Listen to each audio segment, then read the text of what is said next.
All right, and we're live. I'll let the Discord know, as per usual.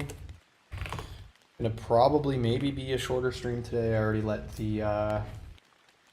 my server know. So we're probably gonna go for 4 pommos today. Maybe I'll do a regular 5. I don't know. We'll see. But I'm not gonna push it. But I'm thinking 4.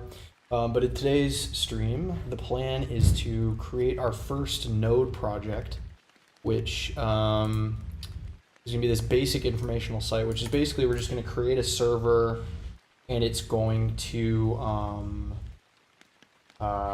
basically just serve static HTML, right? And just to get used to setting up a node server and learning how that works. I already off camera I set up the project and connected it to Git and did all that stuff. Just some like housekeeping. I created like the basic homepage and stuff like this, right? So I'm going to be doing this, and we'll just try to get the server up and running using this guide, and then get it to just serve this basic index.html. So yeah, without further ado, let's begin. All right, so I think I'm going to have this probably sit inside of, I think I can do it as a TypeScript file. I must be able to. Server.ts, right? And then we can do, and then we run it with Node, right? So we'll do it in ESM. So import create server, and so our host name. I wonder if I could do localhost. I probably can. And then const ports is 8080. I think that's what they wanted us to do, right? Yes, localhost 8080. Looks right to me. And then create server. And then we'll do our request and response function. And then we'll do a 200 status code. Set header is content type. And then we want it to be, I don't know what the content type is for HTML. Let's find out. Text/HTML, yeah.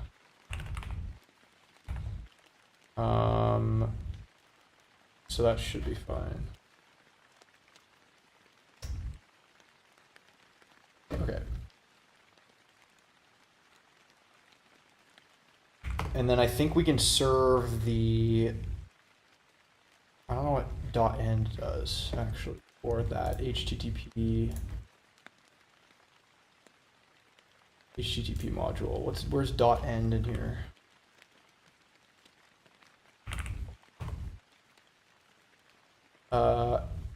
This method signals the server that all the response headers and body have been sent, so the server considers the message complete. Ah, I see. Okay. And then I think, how do I send actual like data? I think it's like .on or something, or .res. I don't think it says here.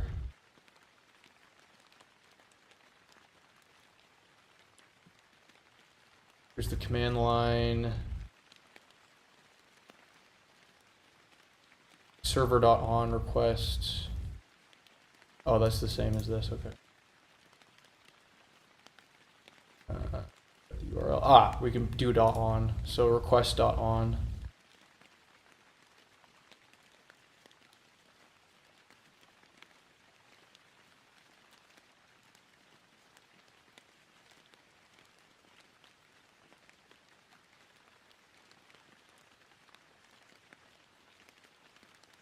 Then we need to somehow fetch the, I wonder if we need the URL API for that, right?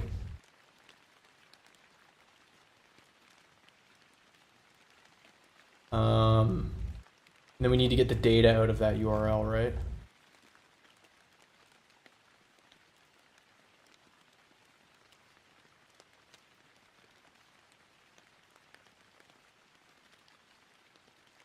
because we need to get the HTML from that.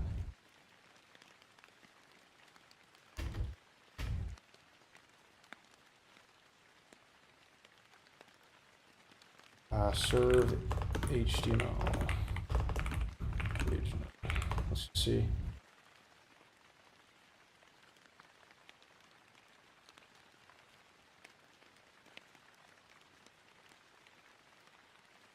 Right head. Okay, text plain.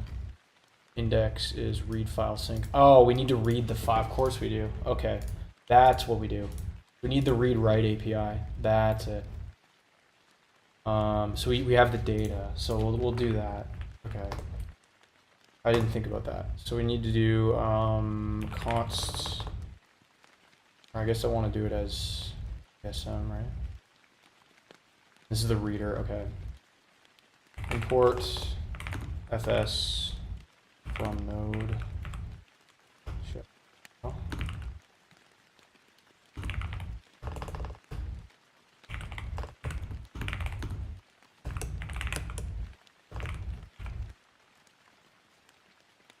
And then we do the fs.read file as the data. Then we return the data. So what I can do is I maybe can do the read file in here and then somehow attach the data to the request or the response, I guess. Request body. That's their request body, but I want the response body. I guess it'd be response.write.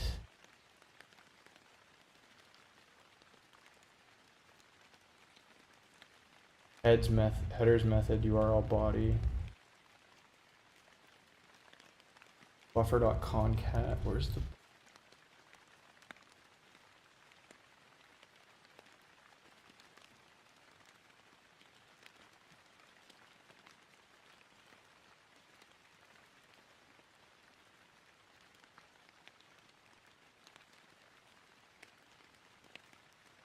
and then I need to write the head. I see.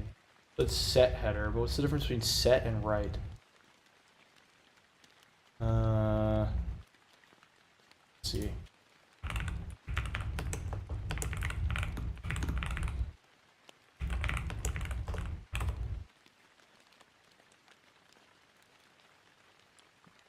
Oh, maybe that's an express thing.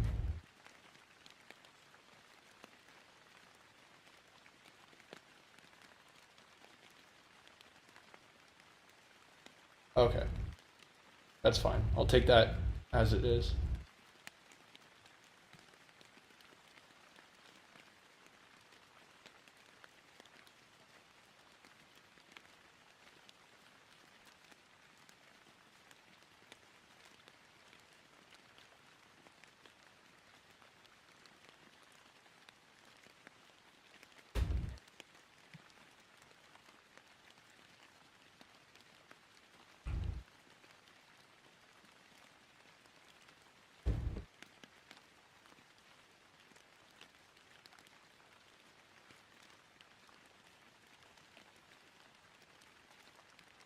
Exists.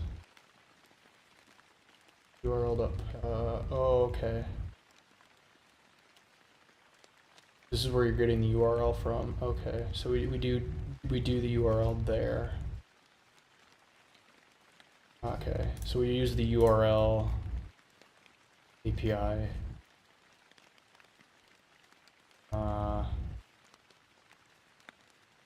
Okay. Const index URL is pages .html, right? And then we have to read it based on that URL.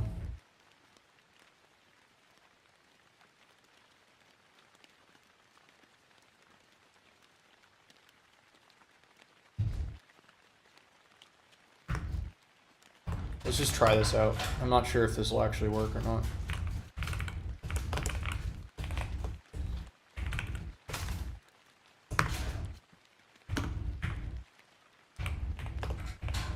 I guess is it UTF-8? I don't know if it's UTF-8. Is HTML encoded as UTF-8? I would assume.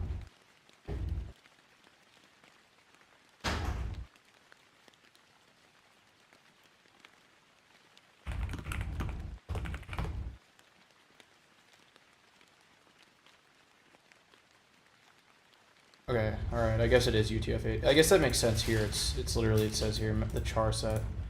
I guess we'll roll with that and then see if it gives us any trouble. Let's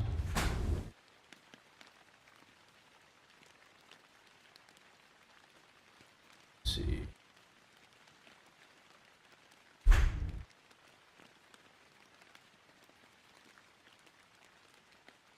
Where were we reading that? Okay, so there was this.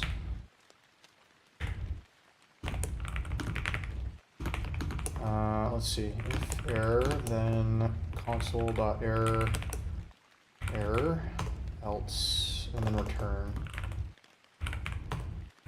Else, I guess we don't need it. Let's just see if the HTML gets logged or something like that. I guess this needs to be like this. So then we read the file. Oh, but I can, okay.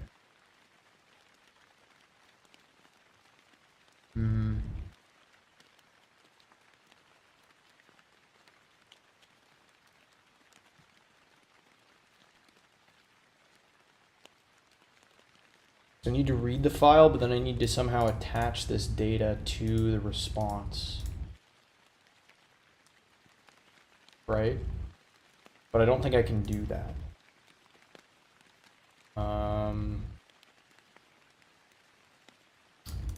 I need to use the URL constructor. Then we need to do the import. I guess maybe was there an import?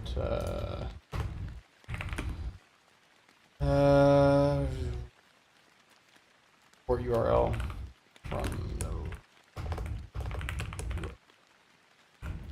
That should be the node URL. Maybe not. Or is it like this? What? Expression is not constructible. For URL from node URL. Constant.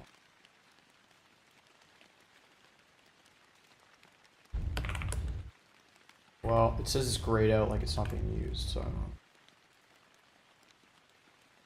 know. Unless we want to do URL.parse, maybe.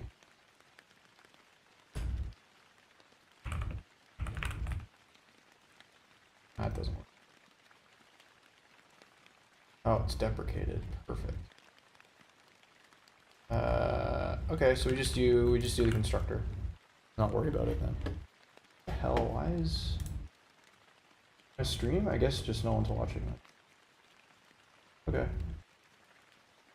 Interesting. Like saying 2 viewers, it seems weirdly low. Huh. Like I know I my views have been going down, but like that's kind of silly. But okay, that's okay. I won't let it bother me.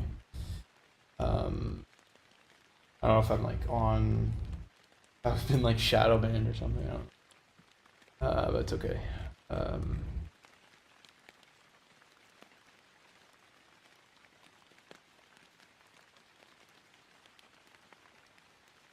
Okay.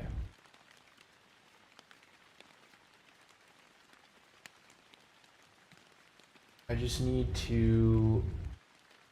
Then we need to do, what do we do? The event emitter, HTTP module, response dot, the header, right. I don't know what the difference between write head and set header is.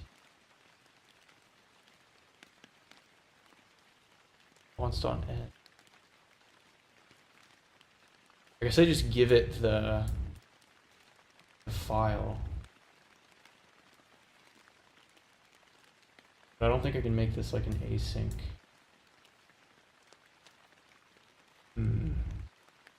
Stuff on. Problem is there's no like cohesive tutorial. Like this doesn't really give me, you know, much guidance here. I just kind of need to figure it out, which is fair enough.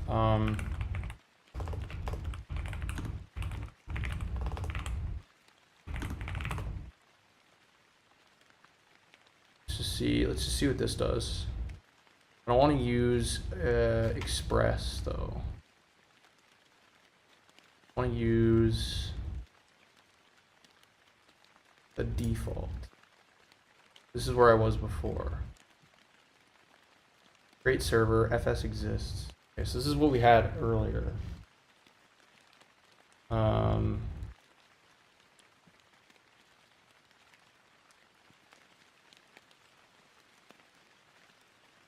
Okay, so I can do the response.end thing in here, inside of this fs sub function.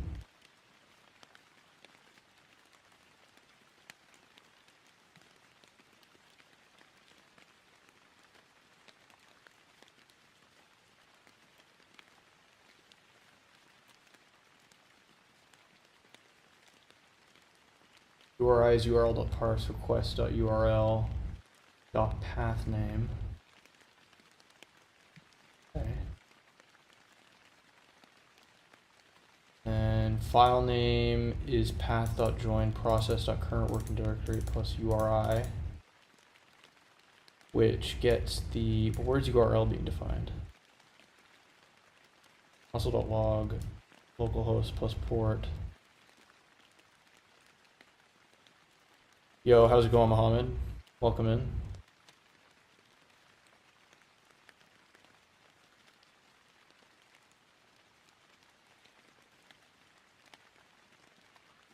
We're doing our first node project today.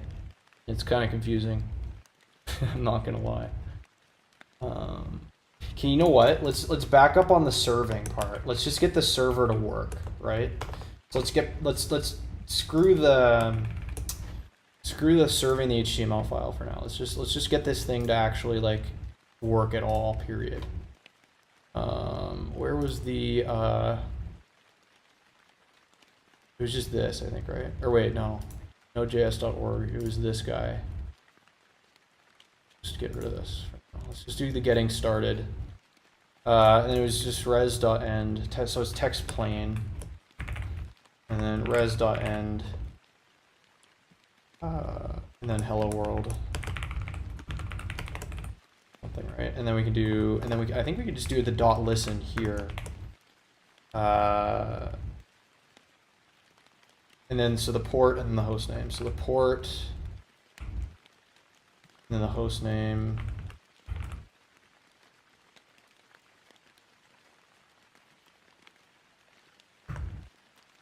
It's not like this. I could do it like this, I guess, but I don't know. A lot of these guys had the dot listen. I wonder if I just do it on listen port. I don't know if it needs the host name. Maybe it just assumes it's localhost. We'll find out. Screw it, I'll just do it this way.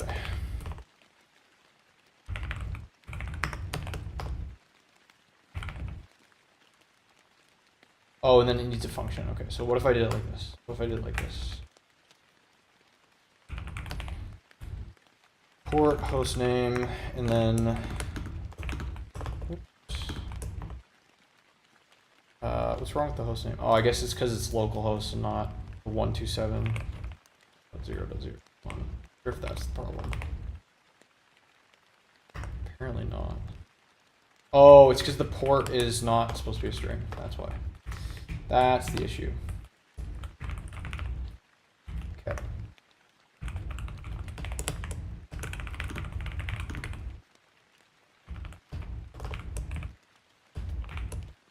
This needs to be string literal.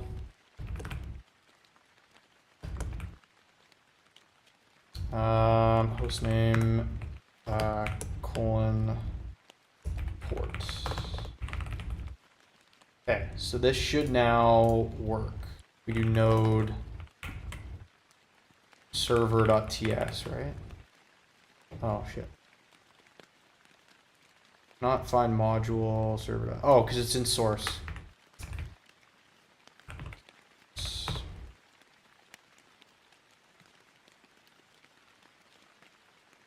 Unknown file. Oh, because it needs to compile to. I need to get the I need to compile it. That's of course why. I need to get the TypeScript compiler. Yo, how's it going, Jonathan? Welcome in. All right. So now it's compiling, and then now I can do node source server.js, I think. Yeah, that still didn't work. It should be in there. Not find module not found.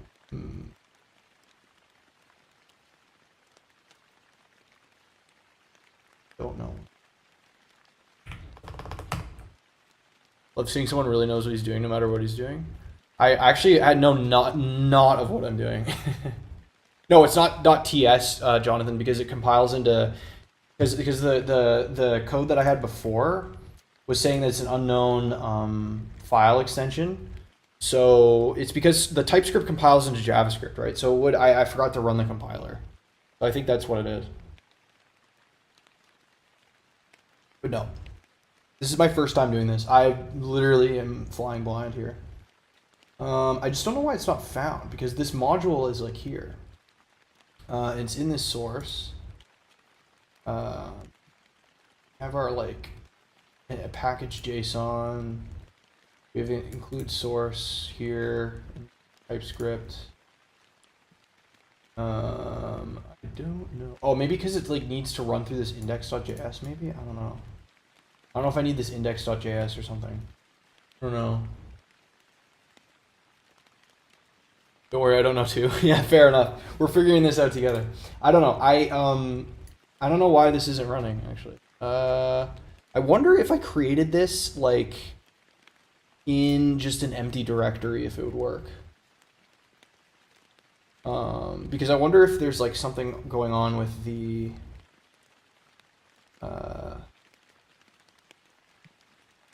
because I'm using Node to run that. I don't know. I don't know if I need. Because I don't know. Module not found. Let's actually, you know what? Let's kind of flip flop in here. Okay, cannot find module informational site / server. Yeah, that of course. Source / but literally that's in here, dude. Like if we go into cd source, right, and then we do ls, we could see. Oh wait, it didn't compile. What the fuck? It didn't compile. Maybe we need to restart the TypeScript compiler. Let's try that. Oh wait, no. Okay, sorry. And restart. Here we go. Start TypeScript. Fuck.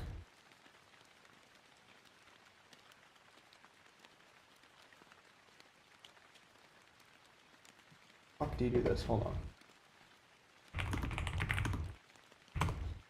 I thought it was Control K. Control Shift P. It's Control Shift. Okay. Restart TypeScript server. Try that. Did this run now? No, it didn't compile. I have a feeling that this compiler is not targeting. Like if I make this change, yeah, it's not the compiler is not targeting this file. Let's try that. I don't know why. It's just been a while since I've done this. TypeScript compiler not targeting source.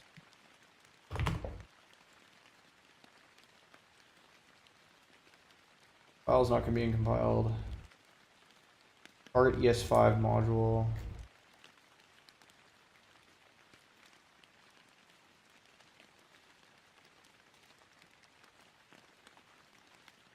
Oh, maybe because I didn't install the fucking pack.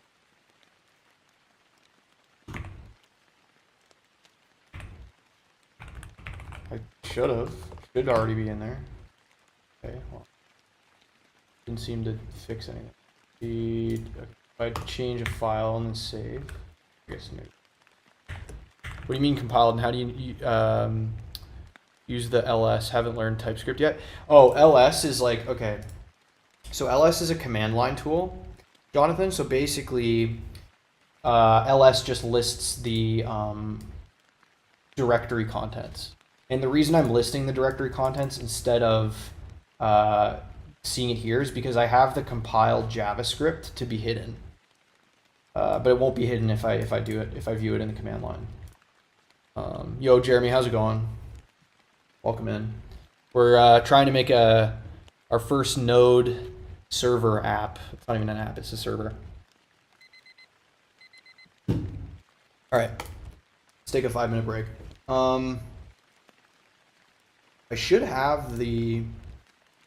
Okay, so root directory is source, which we have. Module is what's our module? Okay, our module is node next. A target. Yeah, that's fine. Out directory is dist. We have the include here. Like this should work. I don't know. It's been a while since I've done like a. What was I gonna say? Like a non-React packaged Node app. So I'm just kind of like refamiliarizing myself with it.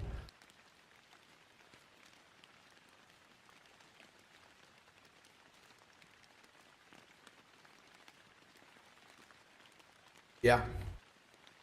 Literally just trying to get the server to like say something. That's basically what I'm doing. I'm not gonna bother with it serving HTML yet. I just need to get this to work.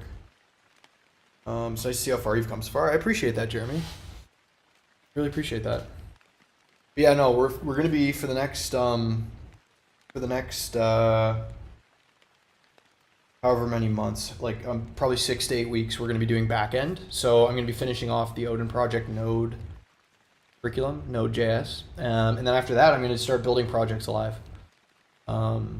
That are just learning projects. But yeah, I wanna have my basic stack learned, because I've got React already. The front end is, not done, but like I've done enough that I could start building small things. But now it's time to focus on the back end. You said on the stream chat on Blender for my 3D project 3GS. Yeah, I remember that, Jonathan. Actually, I remember that. Oh, but you sent it in the Discord. Ah. That looks very cool. That's really sick, dude. What even, like, is that like it's like a magical orb or something. It looks really cool. But yeah, no, that's the plan. That's like you're super talented. That's really dope. Very artistic. I could not do that. But anyway, so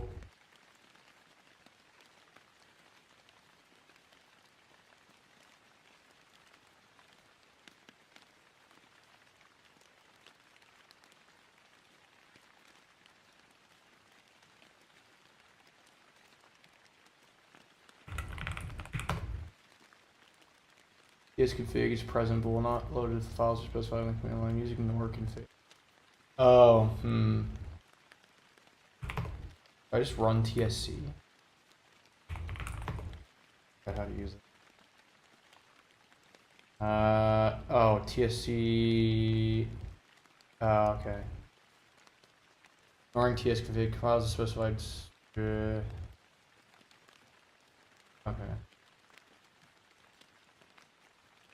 You're almost done with the CS50P course, and today I learned OOP. Nice. That's awesome. Very great.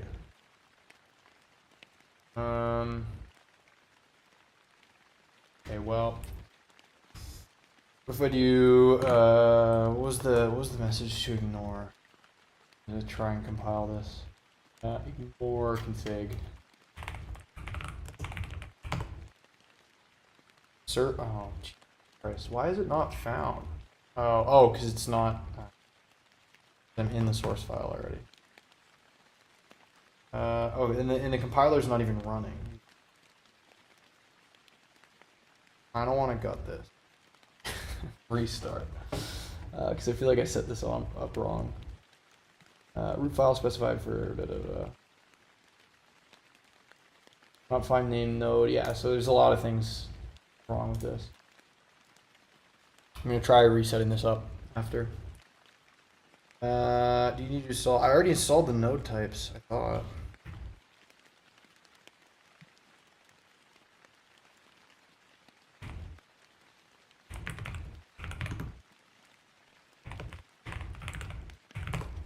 That was literally already installed.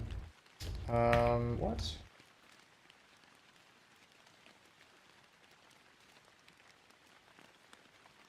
Oh, it's because it's npm I, not dash I.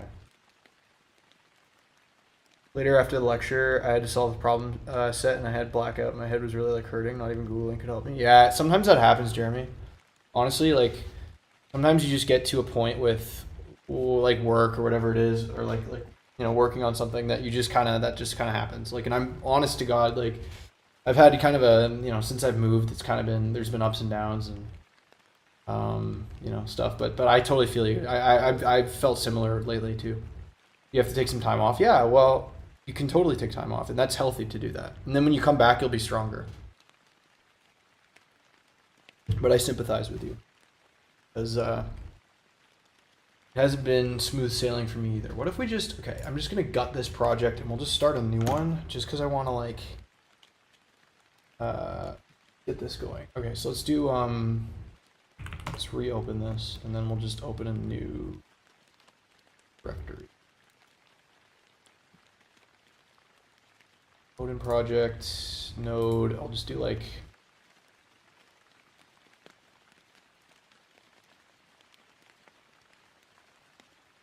node test or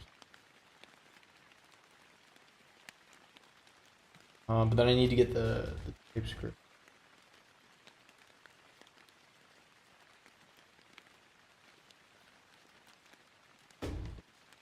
Go back to the TypeScript.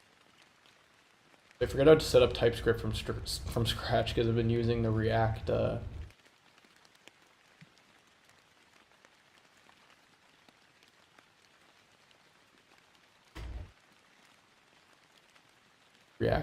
setup. Is there not setup tooling?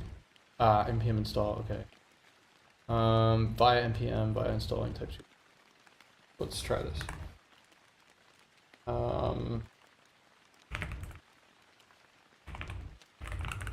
Okay, this should already be installed, but fine. Okay, so let's just do server.ts. Then we'll get that server code in there. I'll just copy this in here. So we'll just change actually this to work foremost. Install types node. Okay, cool.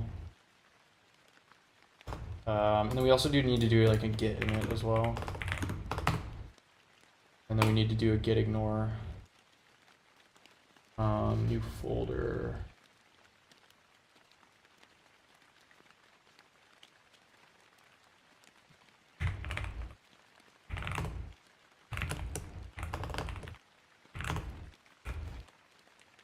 Now this should work.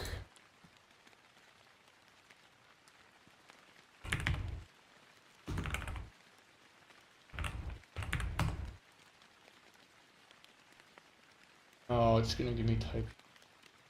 Okay. The request is what would the type for this? Incoming message? I don't know.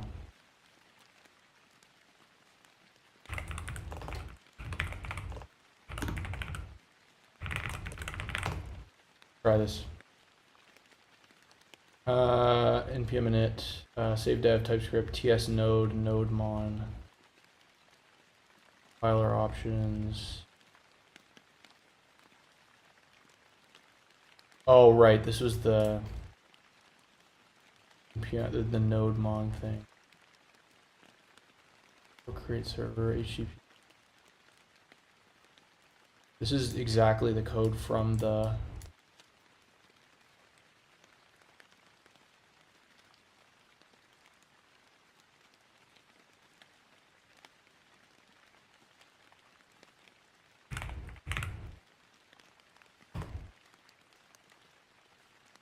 okay. I've noticed what I've noticed is since I'm now pushing more often, I always have to enter the key to confirm the push. Which key? Oh wait, I forgot to start the timer. Which key? What do you mean? Like for like your API key? I don't know what key you mean. I don't want to use this node mon thing. I want to do script test. I want to use Express though right away.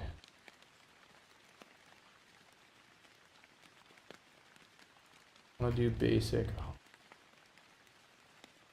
Bro.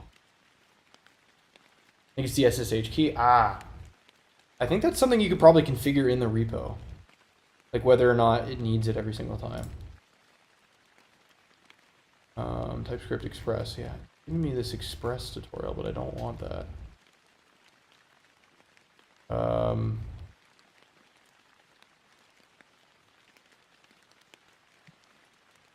Yeah, this is turns out stupid.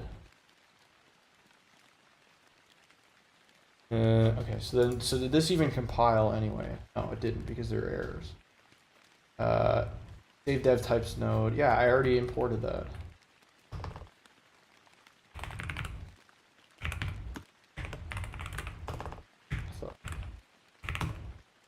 Okay, so we'll compile. Okay, so then we just have the, okay, so see, it's ignoring this. Cannot find name node HTTP. You install the type definition. Already installed it. Then add node to the types field. Oh, I see, okay. tsconfig. Oh, because I need to actually get the init.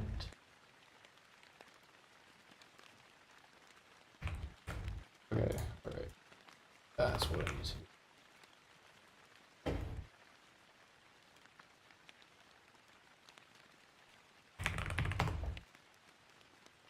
Okay, so it is working.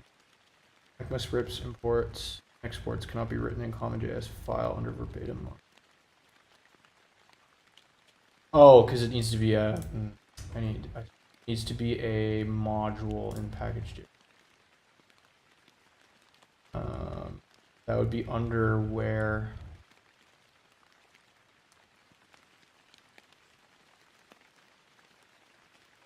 Christ.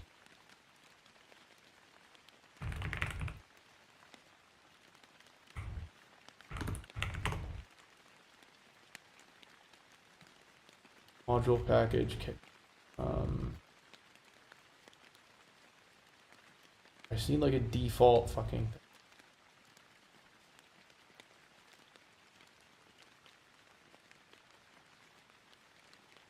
Oh, that's exports. No. License.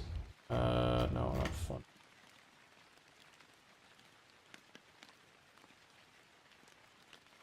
Copy this error in here. And kind of impatient. See. Okay, wow. Very, very verbatim module syntax build.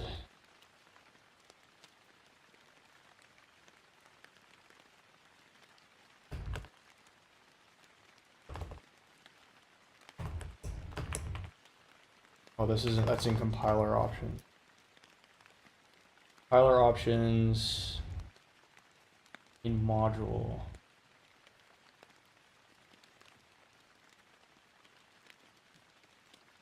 Yes, node, yeah. Okay. Or create server, verbatim mod, add the type field in the nearest packages you want to make. Okay, so then that would be under, so it would be type. Like this. Does that fix the problem? Oh, it does. Okay, so this maybe works. No. And then, so if we go to another, and then we do, should have a server.js. There it is. Okay, cool. So if we do node server.js, okay, the server's running now. So if we go to this URL and it says hello world, perfect. Okay, frig, thank God. Okay, so the only thing now we need to do is we need to make the port 8080. Okay, so let's kill the server. Okay, so we have hello world. All right, so we have the server running now. The server can be served. Perfect. Then I'll commit this here.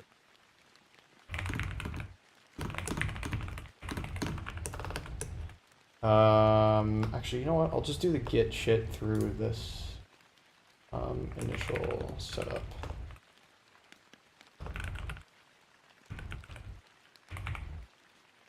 This guy. Okay.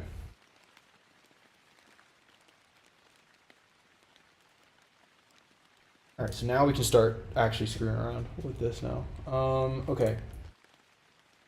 So.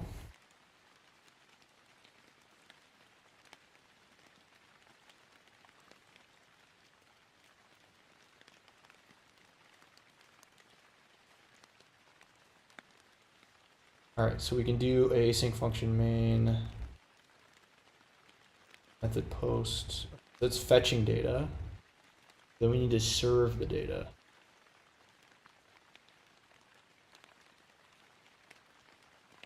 Anatomy of HTTP.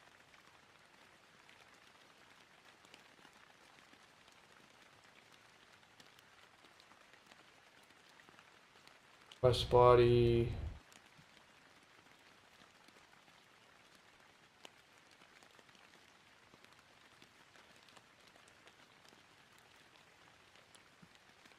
I need to read, okay, so we need to go back to the reading the file, right? So we need to read the file. So import fs from node fs, right? And we need to go to, we need to read the file. Then we also need URL, but I think we could just do, so we got to go to the URL, URL class, import URL from node URL, and then we'll do our URL here. Const index URL is equal to new URL. Okay, we got to make the index. Let's do that. Let's do new file, new folder pages.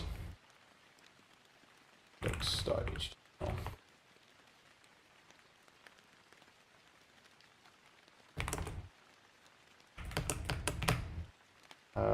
Main page. Main page. Okay. And then we need to get the relative URL to that. So pages/index.html, right?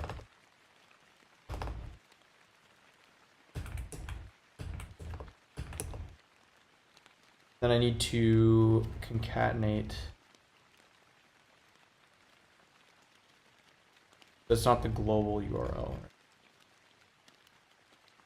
I don't know if we can do a relative. Well, I'll just keep it relative, I think.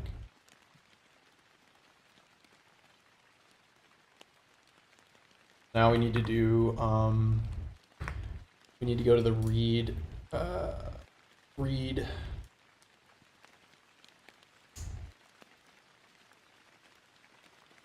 So then we'll do this. We'll do fs.read file, and then index URL, UTF-8, and then error data, and then if error, then console.error, error return. Otherwise, we want to request.on maybe, or response. Oh, response.end, right? With the data, right? We want to put the data as the response.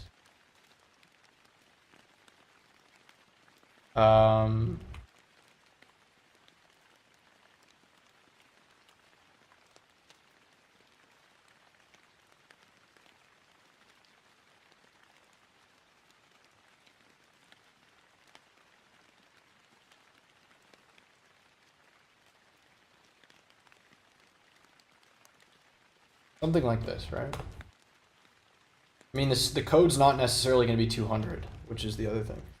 So I don't know if I put this stuff, and then this needs to be HTML.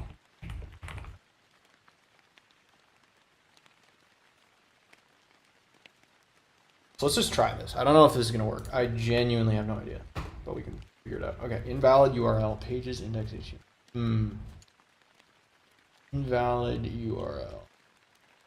Wonder if that's because we need it to be the absolute URL. Yo, Tyler, how's it going?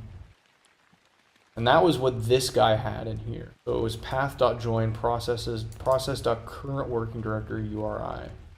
URL.parse request.url.pathname. I don't know where the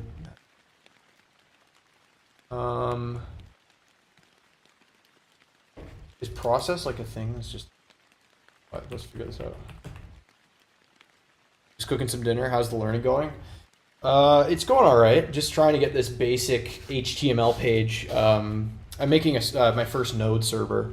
I'm just trying to get this thing to serve basic like template HTML from that's like a local file. That's pretty much today's on today's agenda. So I got the server to work finally, and then now I'm trying to get it to actually serve HTML. That's the goal. So I'm gonna see if we can do this because I don't know where path is imported from. I guess it's node path maybe. Yeah, I guess it is. Okay. Path.join. I'm just gonna do it inlined. Process.cwd, which I'm assuming is current working directory, right? Process. Yeah, current working directory. And then and then index URL. I don't know. Oh, because it needs to be a string. So it can't be a URL object.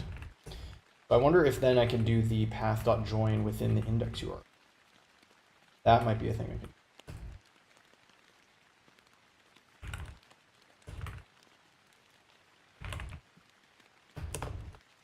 But I don't know if a path and a URL are the same thing. Does this return? Oh, it returns a string. Okay.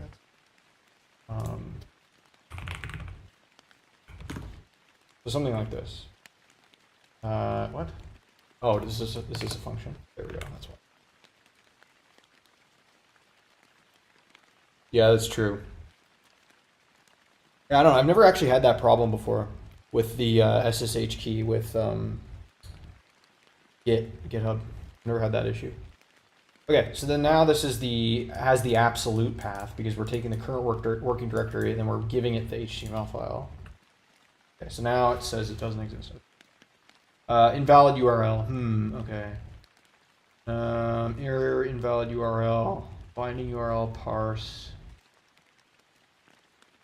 Then if I just give it the file name path.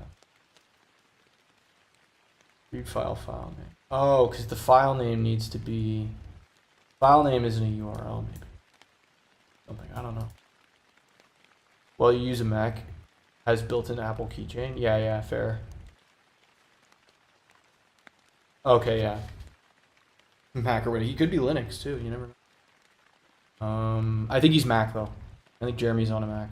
From what I remember, I think he was asking me for some advice. so I don't know why this isn't recognizing the URL. Very odd. See if we can get a simpler create read stream. Read. Oh, I guess it just, then you pipe it to the response.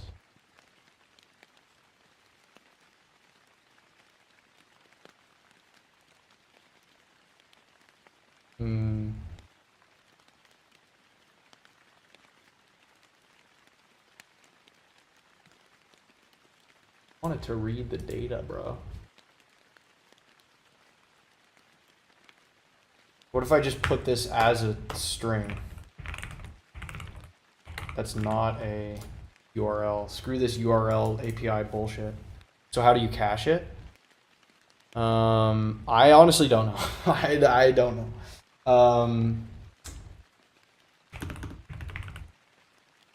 What was it? Cache SSH. See what.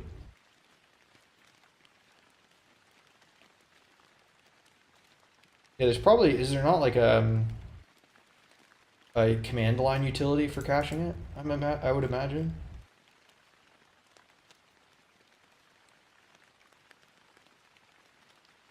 Maybe. I don't know. Trying to see on my other monitor if there's anything here.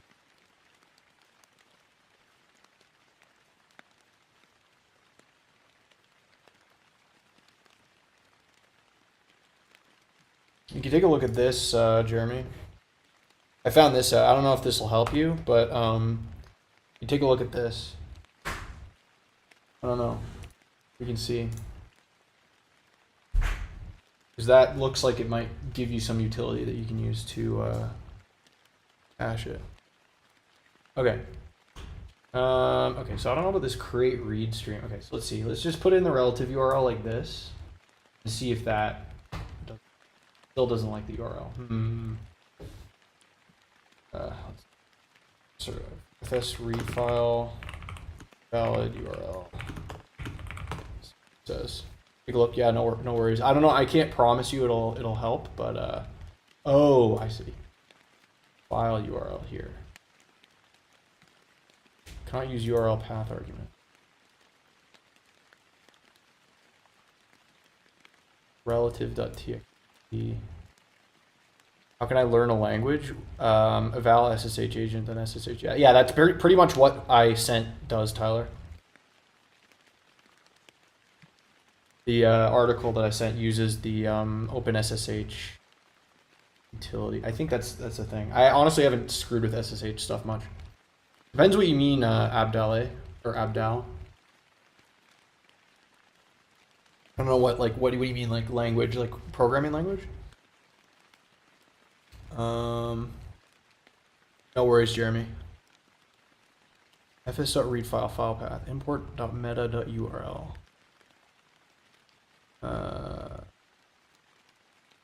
Yes. Well, so if you've never learned a programming language before, I would probably suggest maybe going to something like freecodecamp.org, and then well, I don't want to get started, but you can do the Python certification, which is the programming language that I would start with if you've never programmed before. So you can take a look at this link here. That's probably what I would recommend. Just follow that. It's very easy. It kind of gives you, the exact steps for like learning a language. And then once you get kind of comfortable with some of the basic functionality of Python, you can go and like create your own little projects. Serve HTML file Node.js with file read.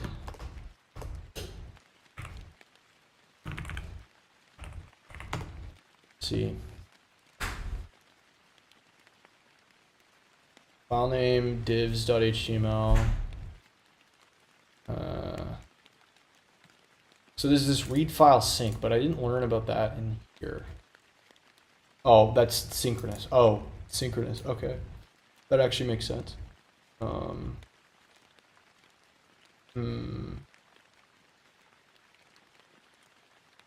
So it doesn't need to be async.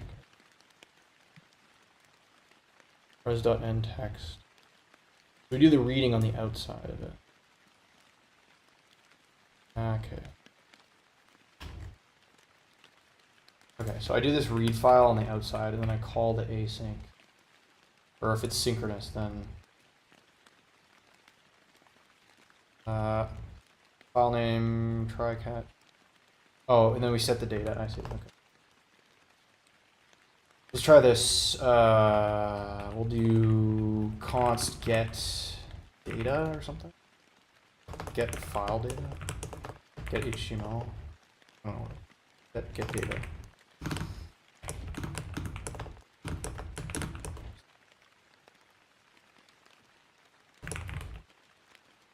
We read file sync, then we need to do we need to do it in the try catch? Maybe.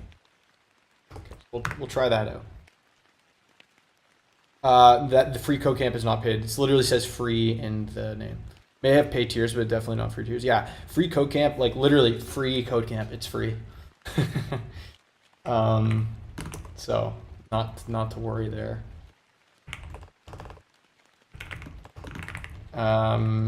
Okay, so we'll do say const, or not, I guess it can't be. Let data is null, and then return data. We'll say data equals fs.read file sync pages / index.html console, and then we don't need to console log, and then we'll catch the error. Console.error.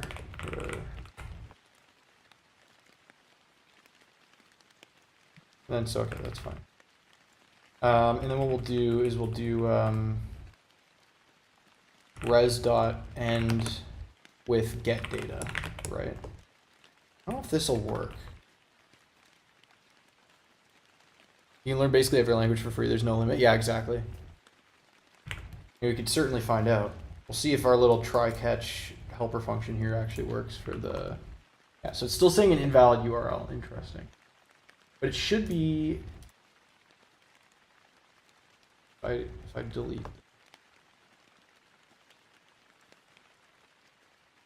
Okay, so so it's still compiling. That's what I wanted.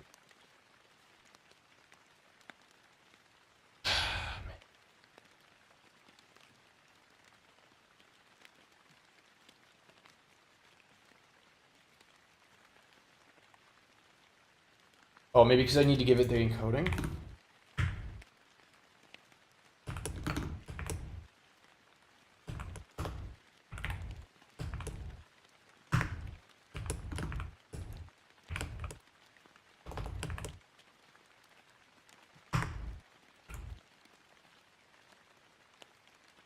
Is that the problem? Catch error. Okay. Also log unit.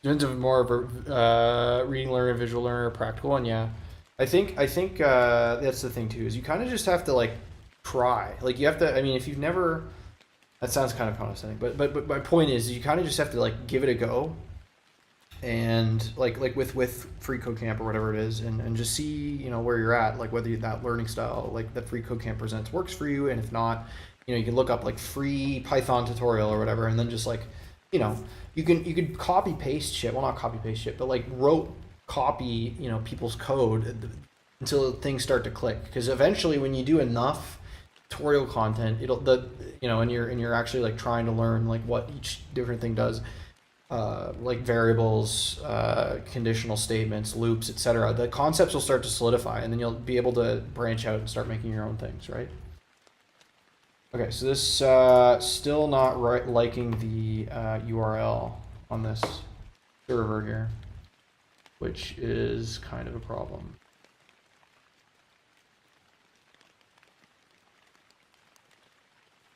Because I could just put this outside of like literally as it is here.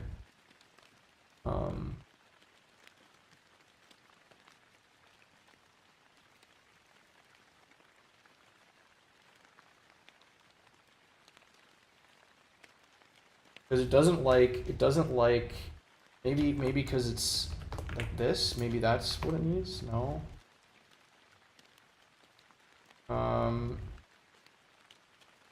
Or wait, no. Like this, I mean. No. Flash pages. Valid URL. Just doesn't like this URL. I can't.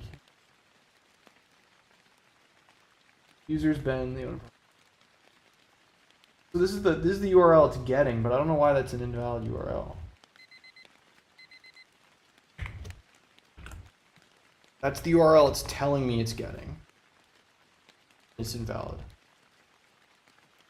But that's literally like what every tutorial, you know, has put. Like if you look at the read file tutorial here, you know, it has like users, you know, it has a thing. Whatever, I don't know. I don't know.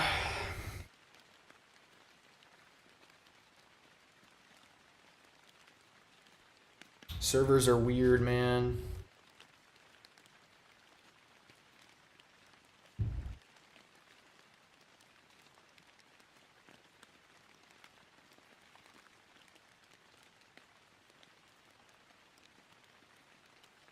What's weird about them? I don't know, because it's new, I guess. Innovation. It's just new. At the end, it's just execution. With related to what? Like this? Or just like learning how to code? Like what do you? I don't know what conversation we're having here. But no, it's weird because of just it's just a new API, new technology. It's just because I'm not familiar with them. That's all. Pick one, learn it, and build projects. Yeah, exactly. When it comes to learning languages, yeah. I feel like the exact opposite. I found front end very confusing and server stuff quite intuitive. Yeah, I guess it's just different. We have different learning styles, and the other thing too is like not only different like learning styles and different like proclivities, but it's also I've never made a server ever in my life. This is the first time I've ever done this, so it's kind of confusing. At least now, it'll probably get more intuitive as I learn it, right? But like, for example, I cannot for the life of me figure out why it doesn't like this URL because all I'm trying to do is serve a local HTML file, which I've defined here, right? And I'm trying to get this server to serve that file. So I have the server here. Oh, because it's not listening, that's why. It's not listening to the friggin' port, that's the problem. That's my... Oh no, it is here, never mind. It is here, it's listening. I thought it wasn't listening, but it is listening. So I don't know. I thought it wasn't listening, but no, it's saying invalid URL, but like I don't know why. Like this, it can't get this HTML file. Forgot we included the listen, not as a dot operator here. Anyway, I don't know. But that's like the main thing I'm trying to debug right now. Is just this one little hiccup.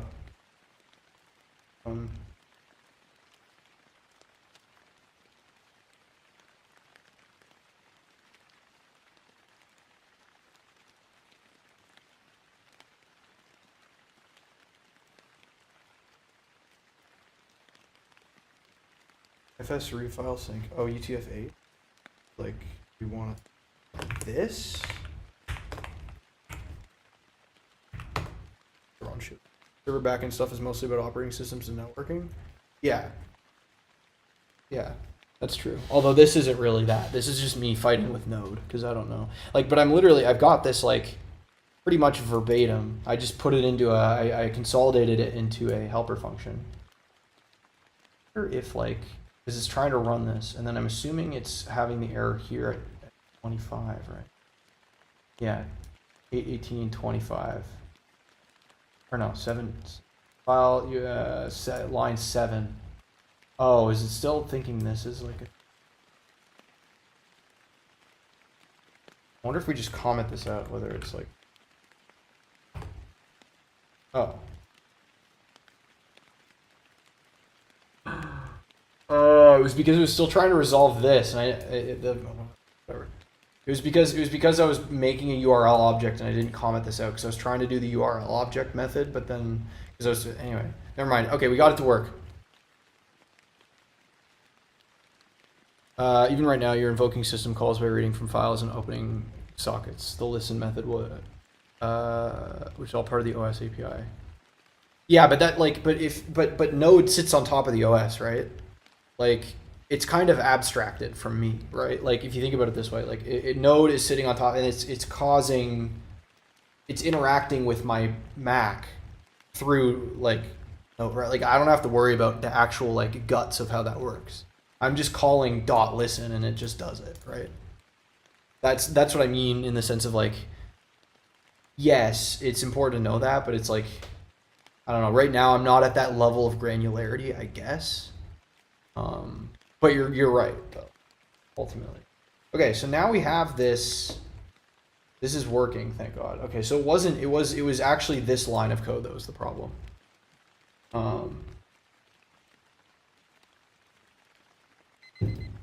So now presumably what we can do is we can actually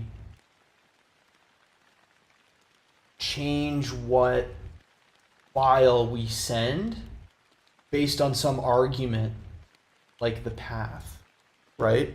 So now that we're serving the main page, which is what we wanted, we need to actually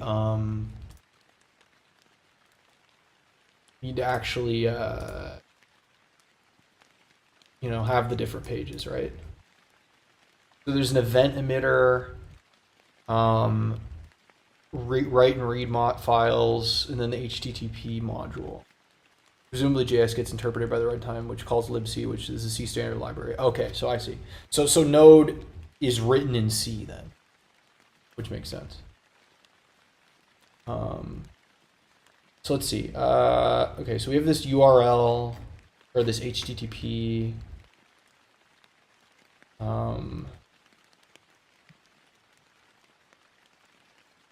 Yeah, this is complicated. I want to be able to define different paths, right? That's what I want to be. I like listen at like, because I want it to be given. I want to be able to change the paths, which I don't know how to do. HTTP create server documentation shows optional parameters. So I need the about, and then, all right, so let's just create these files first. Oops. We'll do about.html.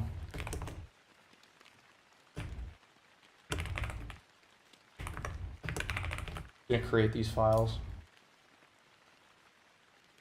New file contact e.html.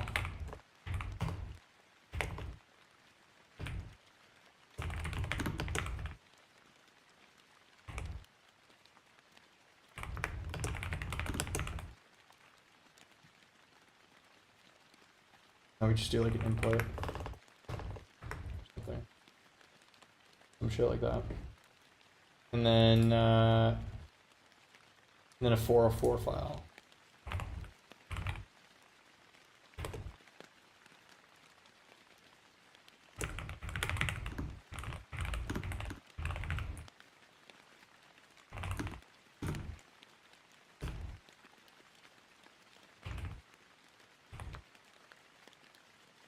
Okay.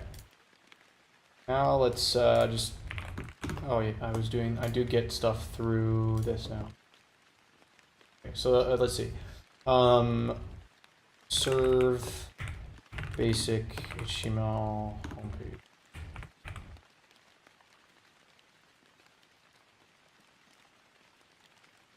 All right. Now we can actually get the different paths working, right? Which I don't know how to do yet. We'll figure it out. Okay, so http.get. What was it? We need to do the create server, right? Create server. A lot of these. Okay, here. Is there anything about a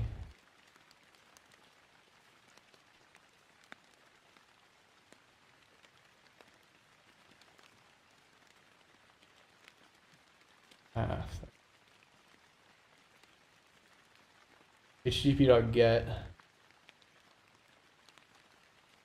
parse data. Okay, so this is getting the, this is, so I wonder if I need to get like,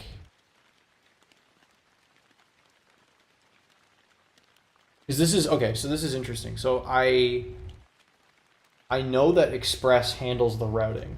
I know that much, but I'm trying to do the routing without Express, just for like, I guess this tutorial, right? Just to have basic different navigation to different pages.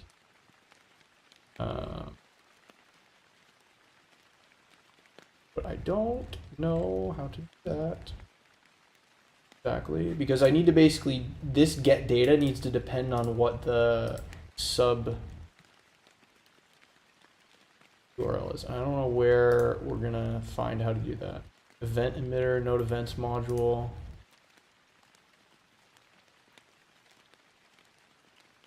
Yeah, I don't know why it makes us learn that.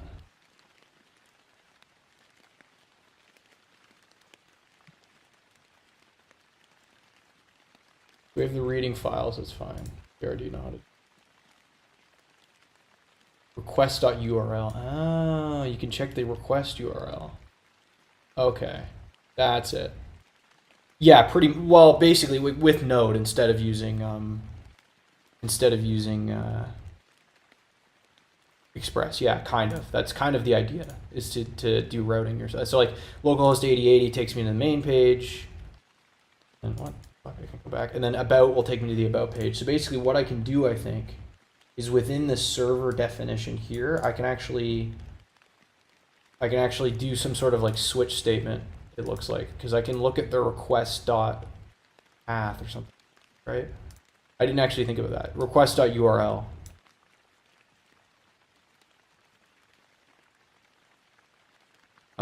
So I think I can do something like this. So I can say if routing is based on HTTP requests, so it's useful to look at what an HTTP request looks like. Well, that's kind of what I have here. So in the create server, I have the request and the response object, right? So I'm assuming that object has a readable stream. Okay. Right, and then this has a URL parameter that's attached to it or something. At least based on this usage that I can see here.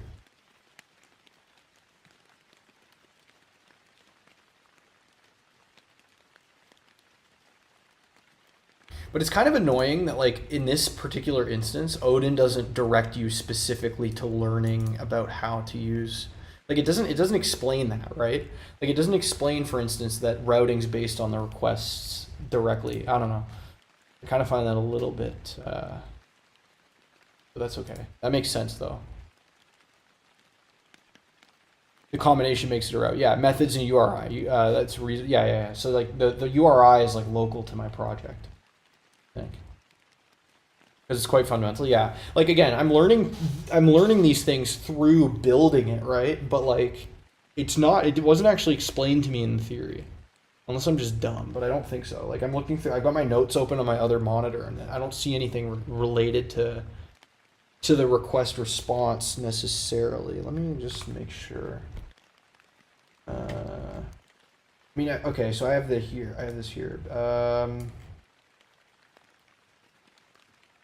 Yeah, okay, so I have theory on that, but I don't actually, like, it doesn't actually, like, say how to use the request object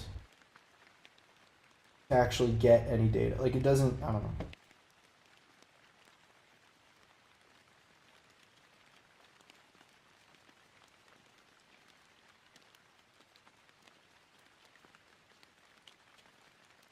But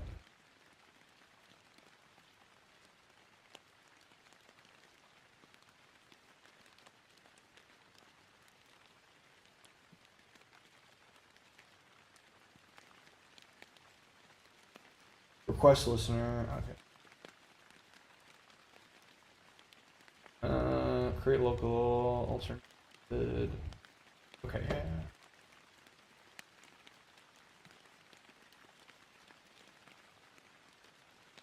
Yeah, I'm just scrolling through my notes from what I have yesterday or 2 days ago. When did I do this? 2 days ago? Yeah, okay. So I presume that I'd be able to do that this request should have a URL parameter.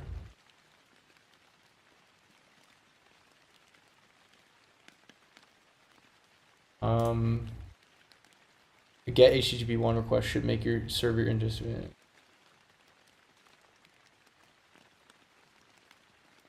Well, I was doing that, so here's where I did that. I did that in the res.end.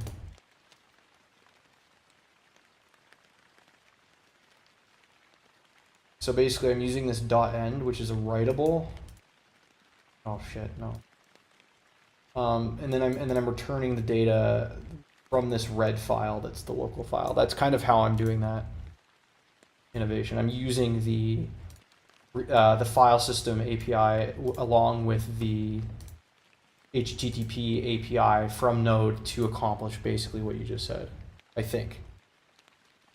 Right? So, but I think I can do something like this. Like, so let's just check, like, I just want to see if rec.url, is this a thing? Like, actually, let's just, I wonder if I could just console log that, actually. I just want to see what that is. Okay, so there should be nothing. So you have to return the response or write the response somehow. That's what's done in this .end here, innovation. Write with one final chunk of data. So when you do .end, it signals that there's no more data to be written, but then it writes whatever the last chunk is given here, which is returned from this helper get data that I wrote. That just reads the local file. Yeah. And I'm doing it with this sync here because it's not an async. It doesn't need to be async. It doesn't need to be fetched from an external source. It's internal, so I can do it synchronously. Yeah, exactly. That's why it's synchronous here. Because if I was fetching this from another server, then this would need to be async await, right? This would need to be asynchronous, but this is synchronized because it's like here in these pages, right? So here's my main page anyway. Wait, not this one. Wanted to open up that's what I wanted to do. Console. Okay, so it didn't put anything into the console. Oh, maybe because I need to refresh this. I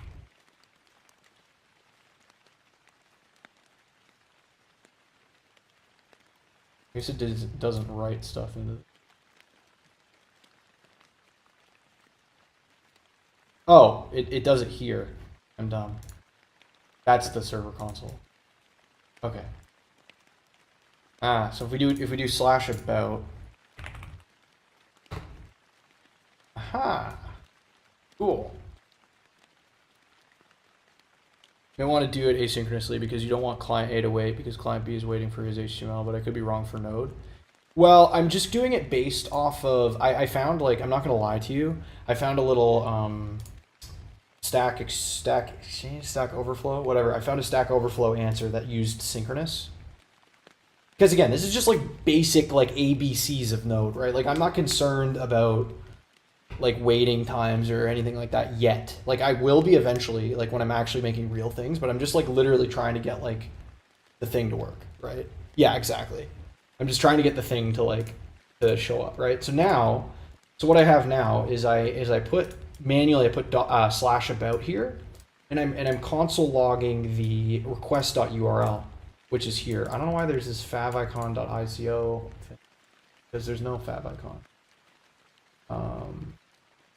But anyway, or maybe that's related to the fact that I'm opening the dev console. That could be why.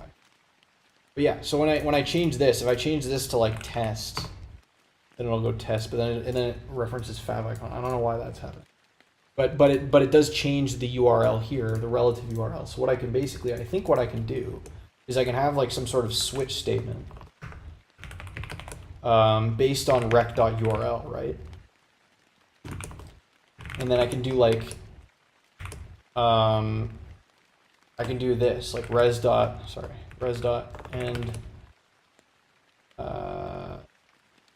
get data, and then I can like give it a URL or URI, I guess it would be, because I guess URI is what's the difference. It's URI, uniform resource identifier. But that's the physical resource, right? Not the physical, but you know what I mean. The whatever, the HTML page, right? So that's fine. So we can give it we can give it like this, right? And then we can just pass this in here. So we can do get data, and we can do get data pages / index.html, right? And then case about res.end, and then get data, and then basically the same about.html. I think this will work.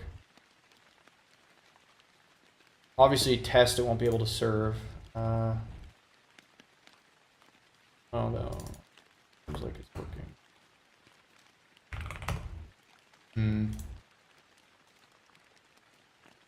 Doesn't seem to be changing the. Oh, because did I save this? Oh, because I need to maybe reboot the server. That's the problem.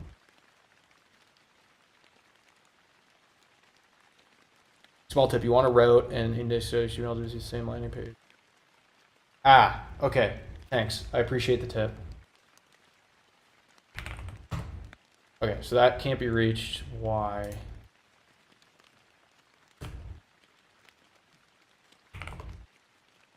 That should have worked here. Okay, so the about is fine. Okay, so now it's just dead. I don't know what happened to it. Oh, unhandled error event. Committed error. Uh-oh. So when I tried to navigate to that other page, it just dies. Okay, so that's good to know. So maybe this is too naive of an approach, right? But this is, conceptually we're getting there, right? That's okay. I'm okay with that. Oh, and then it died. Because you're trying to read a file that doesn't exist? I mean, it should. But I have this try catch. Oh, well, that's okay. So the throw error. Where would this string? About.html. I mean, that's the file. It's here. It exists. Pages / about. Right? And so I'm giving it the URI, and then I'm putting the URI here, which takes in a path. But I don't know if this path needs to be. I think it needs to be a URL. I think it could just be a string. Because if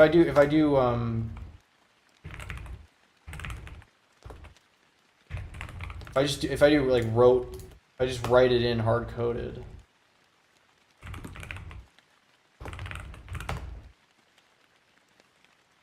Then it works, right? Okay, but then that dies because of this. So I think there's something wrong with this. Something wrong with the way that I'm approaching the rec.url. Maybe because I'm like setting the... No, but I don't know. Unless, okay, maybe I have an idea. Should be your internal file path.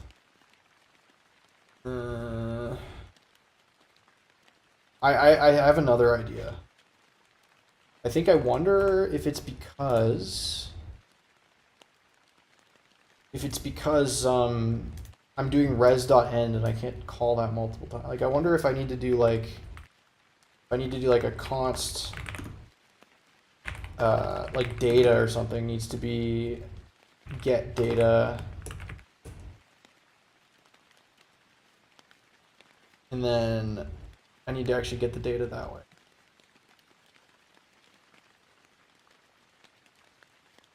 or let data.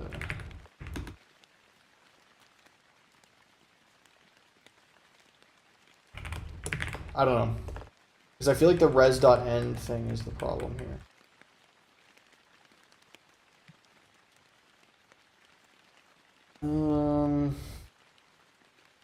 It could be because of file path, yeah.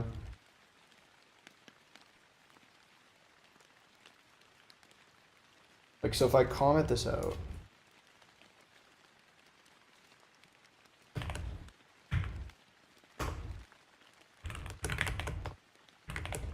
Doesn't matter what we put here. If I comment this out and then reboot the server, this should just go back to what we had before, yes. Now this is fine. So then I can go to any other, doesn't matter, okay. But see, it works fine in here. What if I try passing it in like this?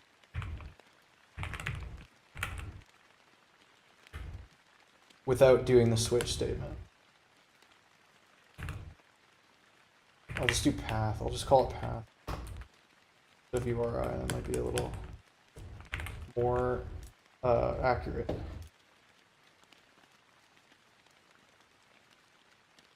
That's fine. So that seems to work. What if I kill the server? I actually have to kill it and then rerun it, I think. Yeah, so that works. So I'm passing it in here, and then it's putting it here. So then let's try about. I know there's like the nodemon thing to like reboot the server or whatever it is, but yeah. So see, I've changed it to about.html and it can serve that, right? But I changed it manually. So there's something with switching through the request.url. Something related to that, I think, is the problem. You know what I mean? Like, so it's not the I wonder if it's because I'm calling res.end in multiple places. Like, I don't know. Like, because I understand what's going on here. Well, at least like what should be going on. Whoops. And then I need to obviously kill and restart the server every time I make an update, right? Okay. Yeah, so now we're back to main page. End only ever gets called once. Yeah, that's I'm thinking it's something like that, and then when it tries to navigate, it like I don't know if end is the right thing to do. I wonder if there's another function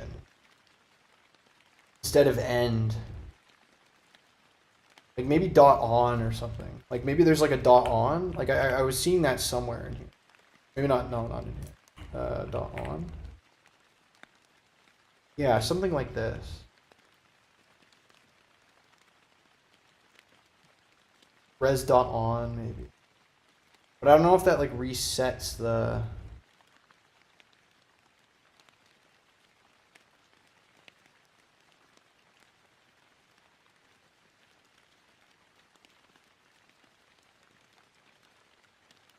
I don't want to append it.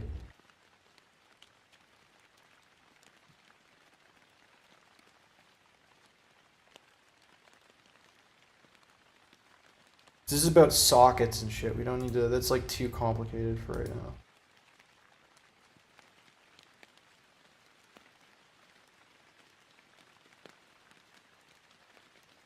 This would be a lot easier with Express, but again, I'm trying to just do this without Express for right now.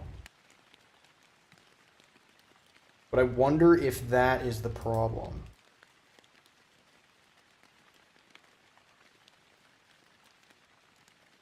Like, I want to know what the API like definition of .on is.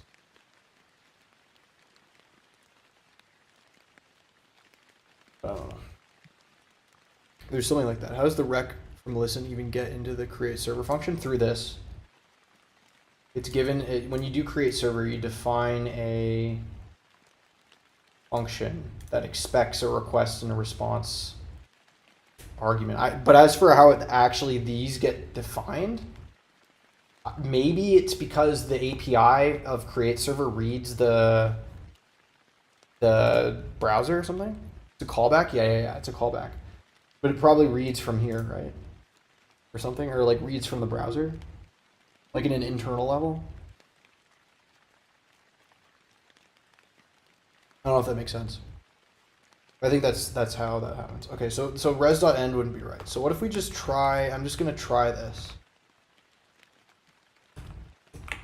I don't know if this is even gonna work. Okay, so we're already getting red lines here. So we don't like this.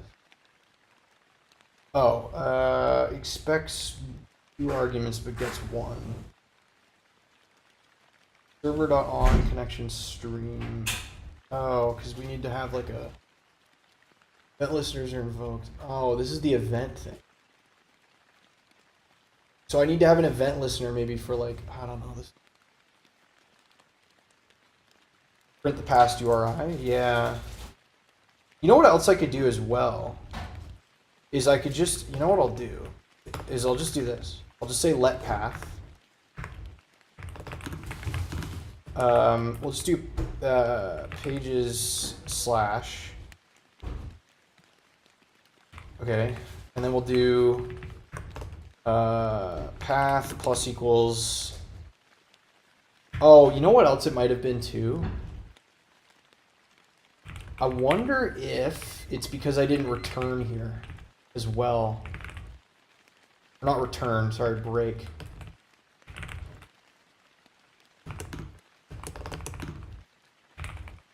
I'm just going to try this. And then we do res.end get data from the path. I don't know if this is going to work.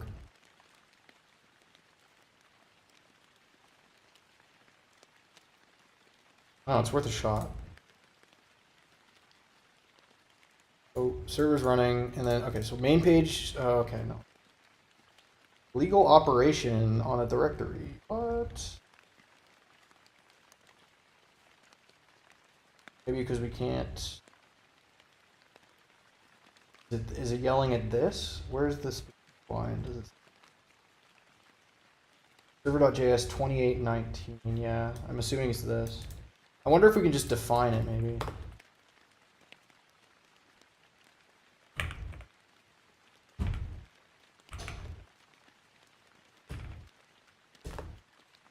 You Google the error number, -22, -21. Okay, let's try that.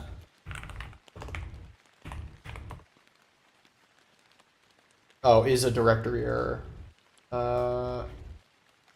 Okay, so it's obviously just having a hissy fit on that. Node.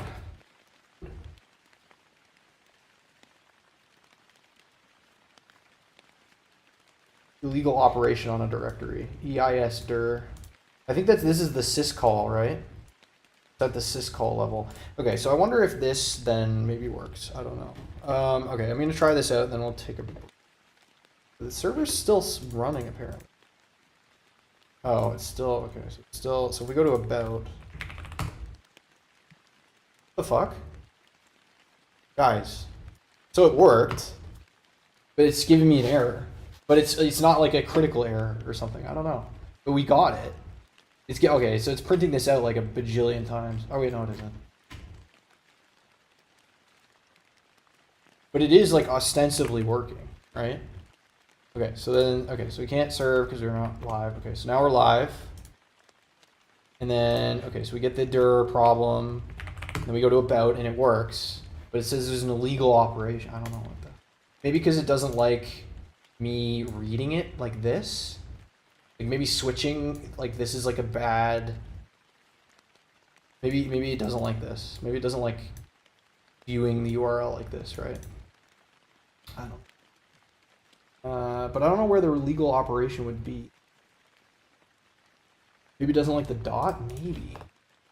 Well, the dot was just to fill in the. All right, let's try that out. Oh, just pages without a slash either. Okay. This is good though because we're learning. We're learning. I'm learning. You're learning. We're all learning. This is why, you know, this is even if you like. And I think Jay's mentioned this too. I'm actually gonna start the break timer. Is like even if you like have a higher level like innovation, like you're probably like you're pretty skilled. You know, even watching a beginner, everyone still learns stuff, which I find really cool. Yeah, I thought it was. I thought it was. Yeah, that's why I don't know, I find the streams cool because it's like even though like we always like everyone learns something, which I find really cool. So yeah.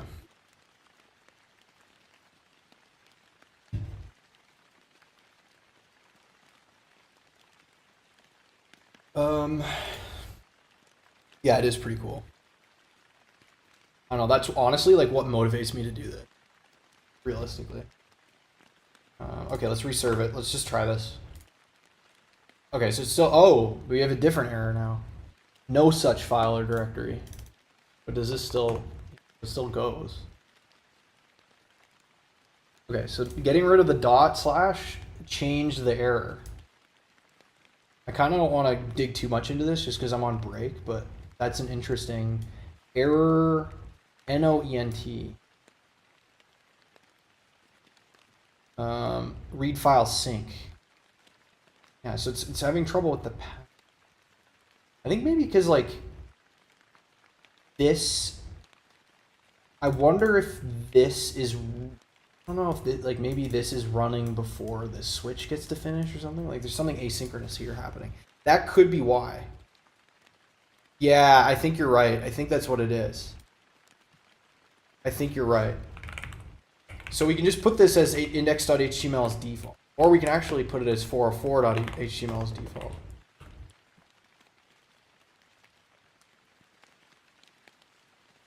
And then, okay, all right, so now we're cooking. Okay, so this is good.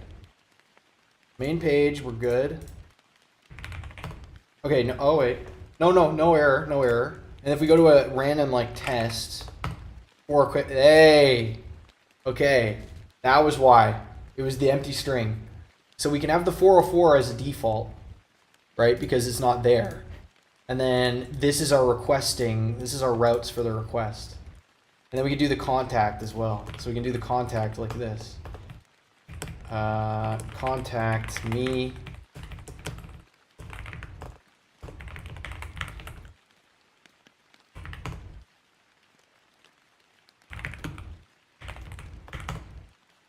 Huge. Big W.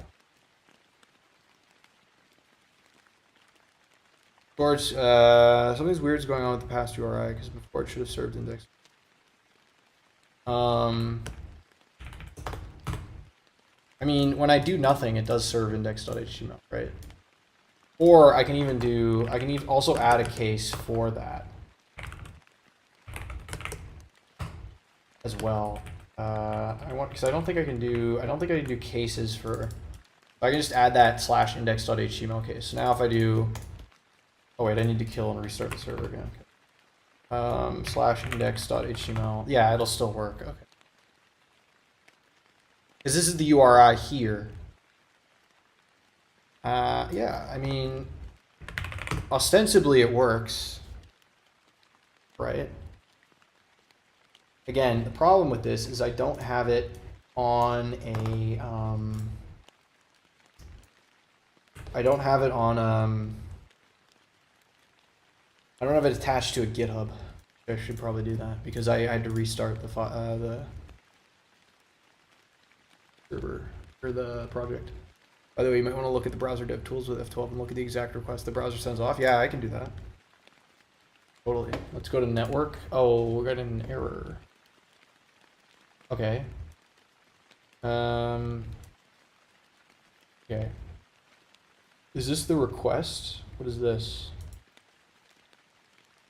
Yeah, so there's it's a get, which I'm assuming the get is from this. The get is coming from this end here. Get like the to write the data. Right? I think. I don't know.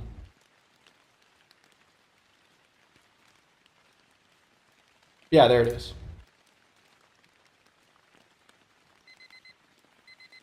This is the request. It says request URL, request method, content type, which is right because we put the content type here. Yeah. Nice. I think that's fine. This all checks out to me, because then if we go back to the default, we go here, and then we get nothing, and then we get okay, that's good, and then we actually see the resource that was given. Yo, sup, JMac? We're doing node ABCs here. I'm making my first. I'm basically doing routing without Express. I'm just doing like just routing with like the node API, basically. Oh, here's the response. Ah, here's our response. Okay, perfect. There's our response. Cool. And then if we go to contact me again, just as an example. Okay, so we get that. Yeah, that's the response body. Perfect. Thank you. I appreciate it. We got it. That's pretty cool. Okay. And then so now if we go to a bad, link, let's just go to like, something that it doesn't recognize. Then it'll say requested document not found. And there's our response, the 404, based on this logic. Perfect. Cool. I think, as far as I know, I think that's it for this project, right? I think that's all it wanted me to do. Create your node server file and add the code needed to serve the right page according to the URL. I think that was all we needed to do. Wait. Okay, I'm waiting. Waiting. Oh, good point. You're right. You're right. Good. So we'll do that within this, I wonder. Yeah, you're right. I got you. So what we'll do is we'll just put this code in here. Yeah. You're right. And then we'll do a default.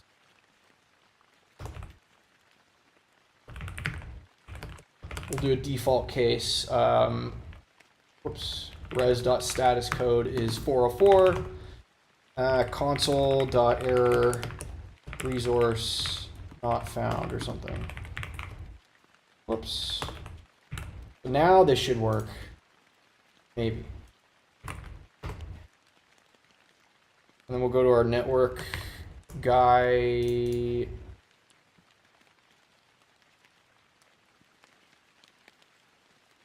Hey, there we go. 404 not found, that's what we wanted. And then we resource not found in the console. Is good. Okay. All right. Nice. Cool. Again, messy as hell code, but it doesn't matter. It's just about the concept, right? It's just about the concept. So we're good. Cool.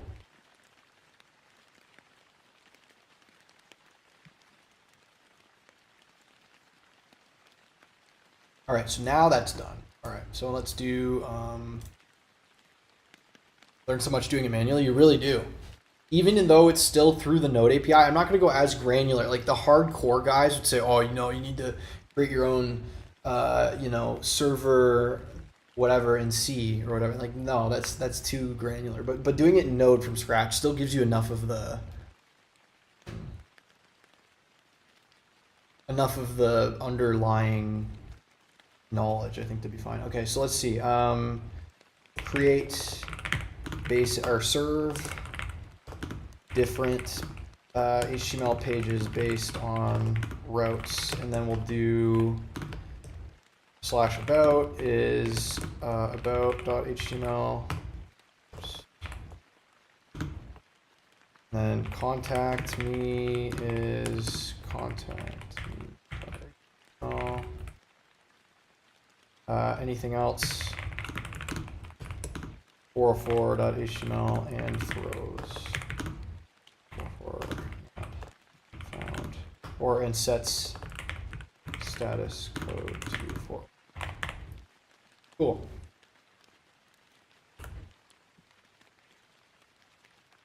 a great starting point. Although I admit I'm one of those nerds who started with sockets and C. Yeah, that's fair. Again, there's nothing wrong with that. There's nothing wrong with that. I just think like for practicality, I think this is like a good starting point. And I say practicality not to, you know, shit on you or anything like that. I just mean more so for my intentions, right? But I think that's really cool in itself, and maybe I'll explore that someday. Because I did work with, in an operating systems course, we did work with C sockets, I think, once for a command line thing. We made this command line that could connect like two instances of a running process together. Exactly. Yeah, no, I think it's like what was it was like a basic like chat room, like a localhost chat room. It was like an assignment we did with C sockets. But it wasn't using like like RESTful requests or anything like that. Or at least that's not what I remember. It was more simplistic than that. Yeah, it was more simplistic though. I don't think it was using like get and post request like with like the headers and all that shit. I think it was way easier than that. It was just like literally writing plain text or something like that through, and it was sending it through a socket. Like just like raw plain text data. I don't remember exactly. I'm not gonna lie, but it was something like that. Yeah, raw bytes. That's exactly what it was. Yeah. It was raw bytes that were interpreted as Unicode. Yeah. It's level 3 network. Yeah. I got you. Okay, that makes sense. Okay, so we will put it. We'll publish to GitHub public repository. Oh wait, that's the wrong. Oops, that's not the right fucking remote origin. My bad. That's my other GitHub. Whoops. Oh well. Okay. I think I should probably publish this though to another remote.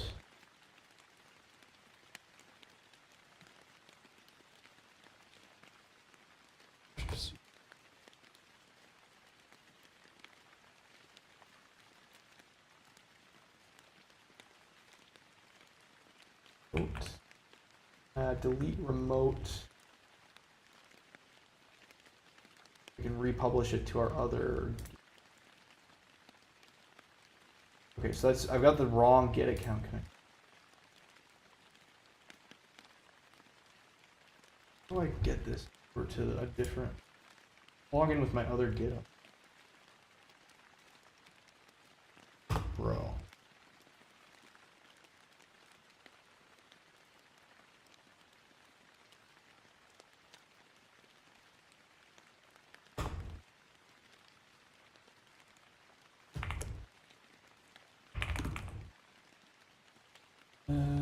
Get into. Oops, that's. It's the wrong. Okay, I want to sign out. I want to sign into my. Not with Copilot. Shut up. I don't want Copilot. Oh wait, that's just the authentication. Whoops. Sign in with GitHub to use GitHub Copilot. Okay, so we'll sign in this way. Okay. Is this gonna give me any private? I don't think so. I don't know why it wasn't logged into my. That should be the right. That should be the right GitHub. Yes. Okay, good. Now I can publish it. Fuck. Oh, because it's servers.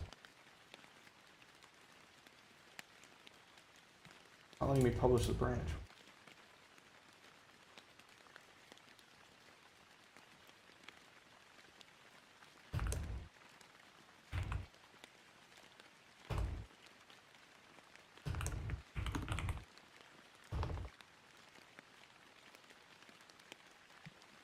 Bad.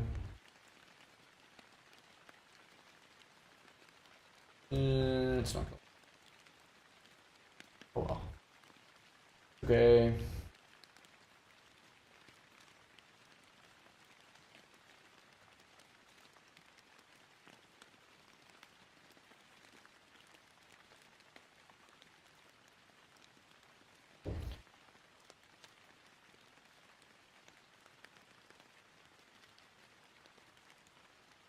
I bug this. Cool. Add remote. I want to add remote.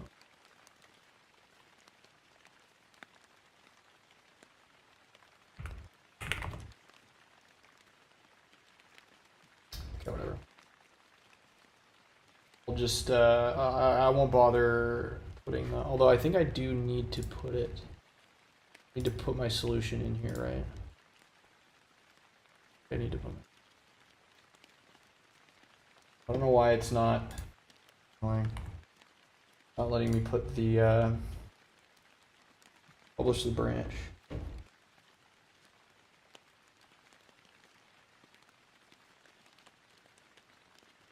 Because I had to restart the project because the first one I did was borked.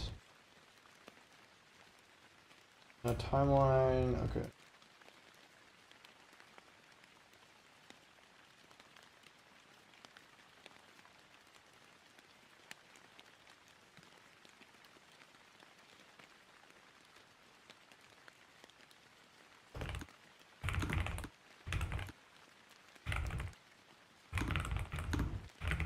Allowing publishing remote.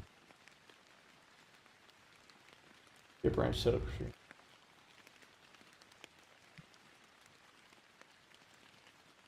Fucking fuck ass VS Code, bro. I could just like copy the directory. Yeah, here's what I'll do. I'll do back to GitHub. Here. And I'll delete that directory.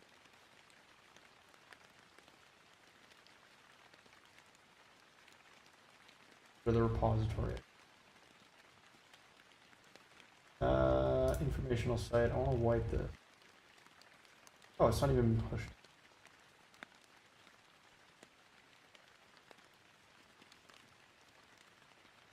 Oh, you know what I'll do?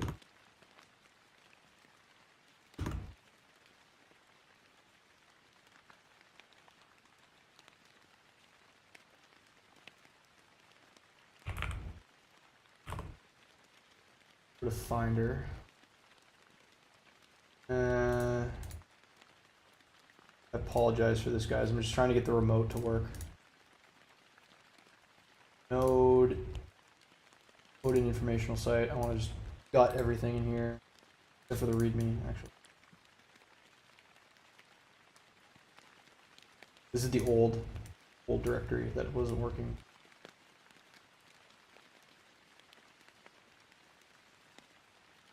And we'll get everything in node test. Bring that over to Odin informational site. And then I can now code that. We'll open the file.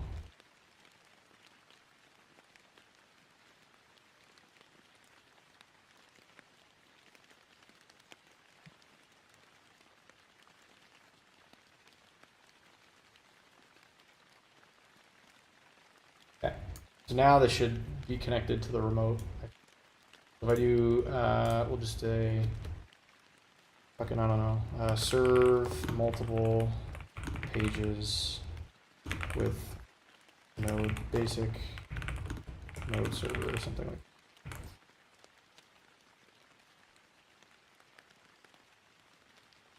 Okay, now it should be on GitHub. Okay, cool. Cool. Apologize for that. That was kind of annoying, but we, I think, now have that on GitHub, or should.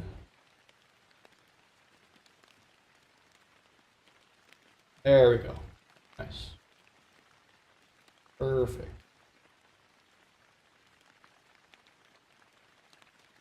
Now I can give this to Odin.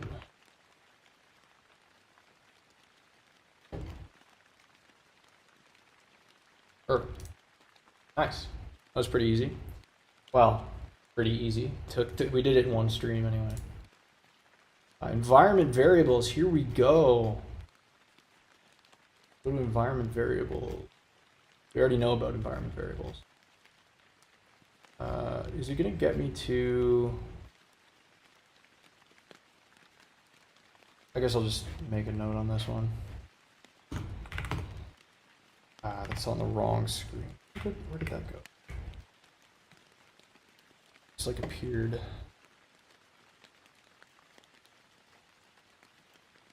Oh, it's here. Okay.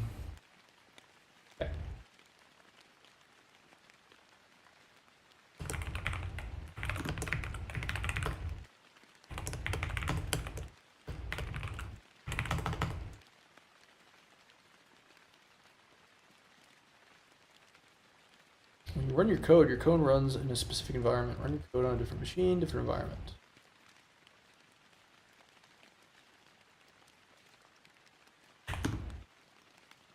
Application makes use of environment variables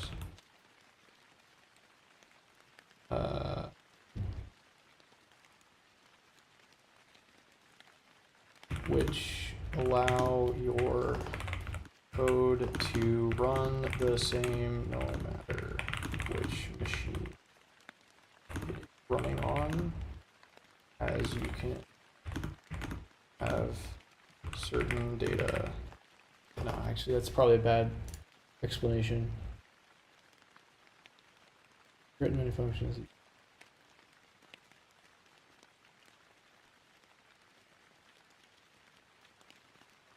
Ah, okay.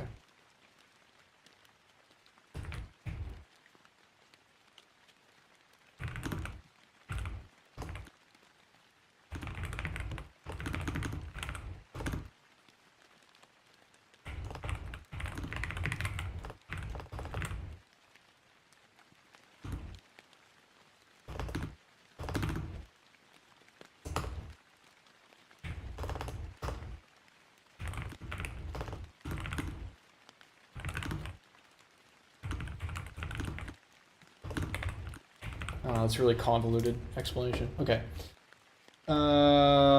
Section contains a general overview of the topics that you learn. Describe what environment variables are, blah, blah, blah. Okay.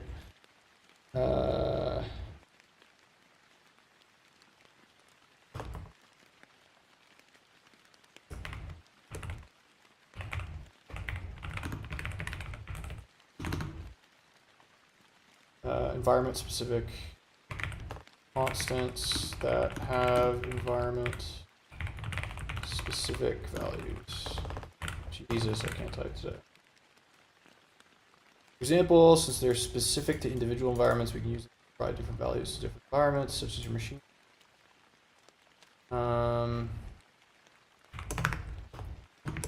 Allows store secrets like API keys, database URLs, /credentials, etc.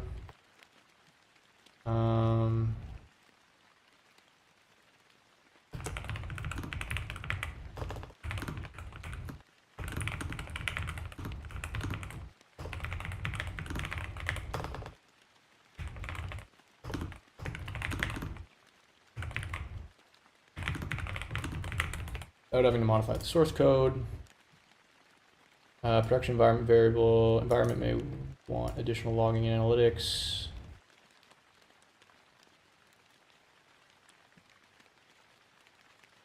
Very common, and by convention, this environment variable is named node env.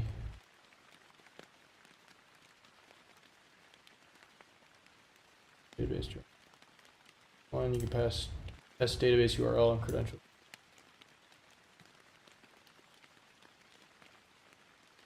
Yeah. Always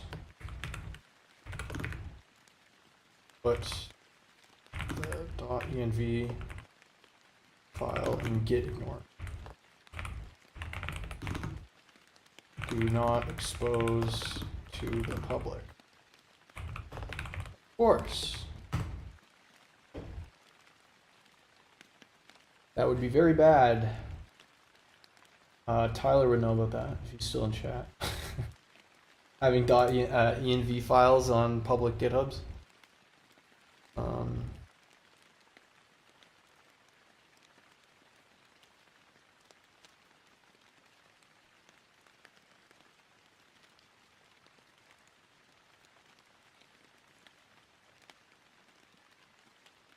Let's see, definition directly in the command line would be like this.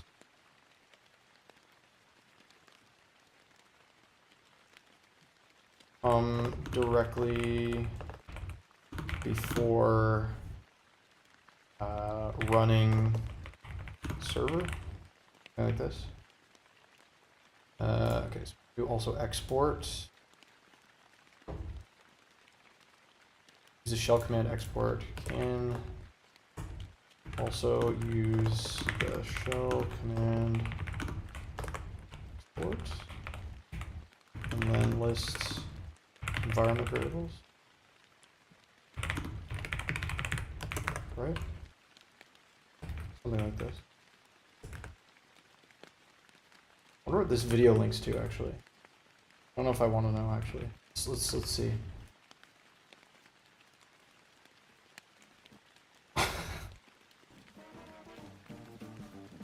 It links to this, if anyone's curious. It links to this. So, there you go.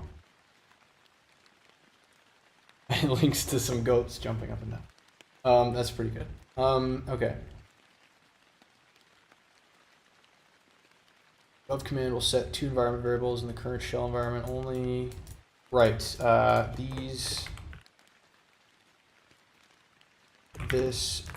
sorry, I should say like export only sets these in the current shell environment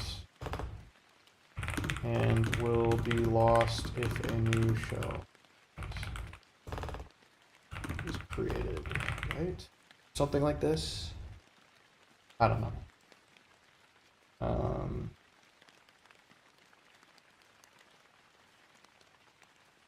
And then can define a .env file in the root directory of projects and list environment variables line by line or something like this. I wonder if like, oh, it's properties.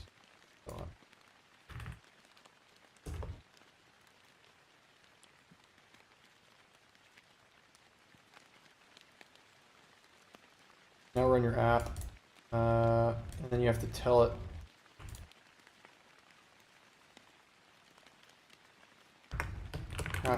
tell node where the env file is.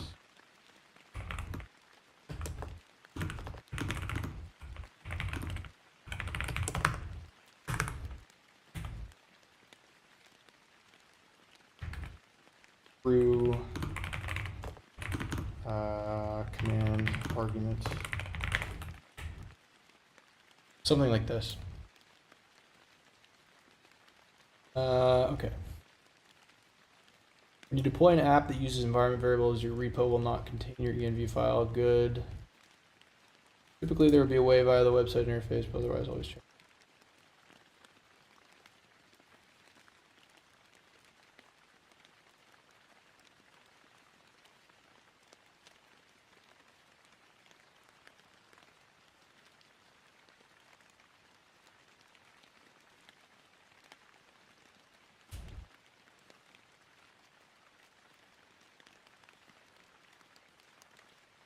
See the principle. Okay, likely see .env used out in the wild. This principle will be used the same. There's .env not. Oh, it's just another pack. Then this just prevents you from having to do this like --env file nonsense every time or something. I don't know.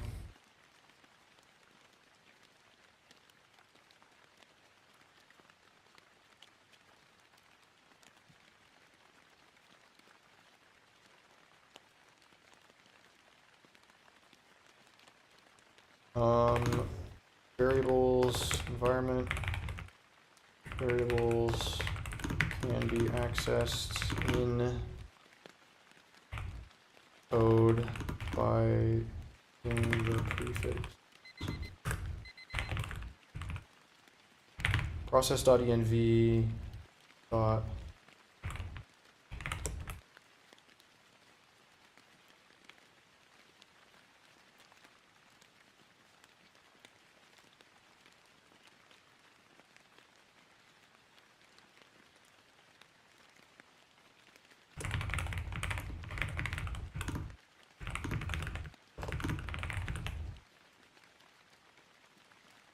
All right, cool. All right, we'll go for one more. I was originally not going to because there's some stuff I have to do, but I'm actually a little earlier than I thought I would be. So I started stream early. So we're good. I think this is going to be fairly easy. Node environment variables docs. Yeah. All right. Cool. Let's see. Yeah, 'cause it's not even 8:30 yet. We're chilling.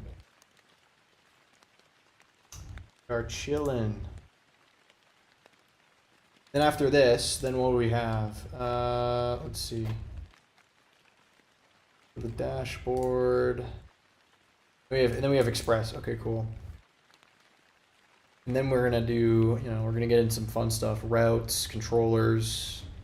I don't even know what a controller is actually. We will learn. And we're gonna do auth, ORMs, APIs, testing. There's always a testing. Then we'll do a couple full stack projects. Oh, I think this is gonna take us, yeah, at least, I don't know, 6 weeks or so. We'll see. Hell no ORMs.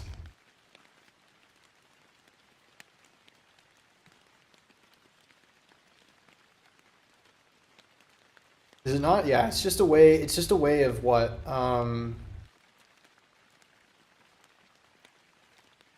instead of having to write queries or something?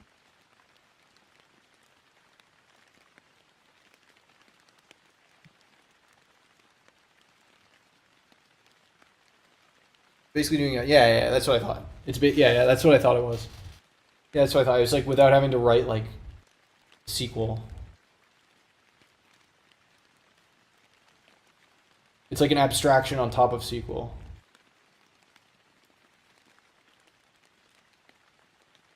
You're not a fan, you're gonna be honest. That's fair.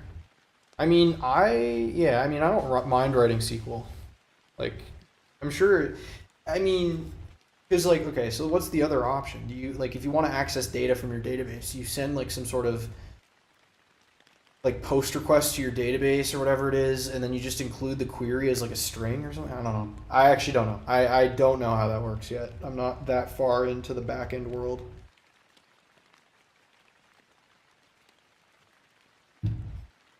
But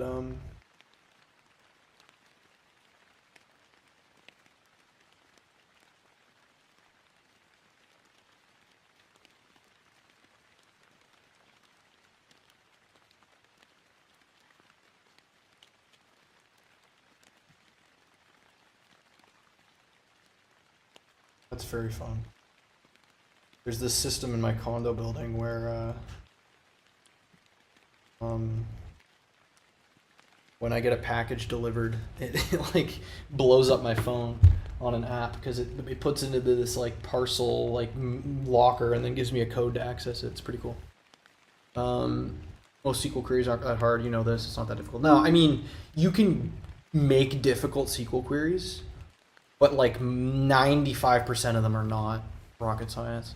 So learning a whole new API just to make it easier seems so backwards. Yeah, that's fair. It's like, but that's like the web dev way though, isn't it? Like to just like complexify shit on top of shit on top of shit. Like, isn't that just what web development is in general? Like, it's just like bullshit piled on top of each other to the point where like people don't even know where the bottom is. Like, if you're, this is like why I think also web development is like, you know, a good thing to learn, because it teaches you the bullshittery of software development early on with this, like, you know, abstraction on top of abstraction on top of abstraction, right? Because it's like, it kind of teaches you how to navigate the sea of shit, right?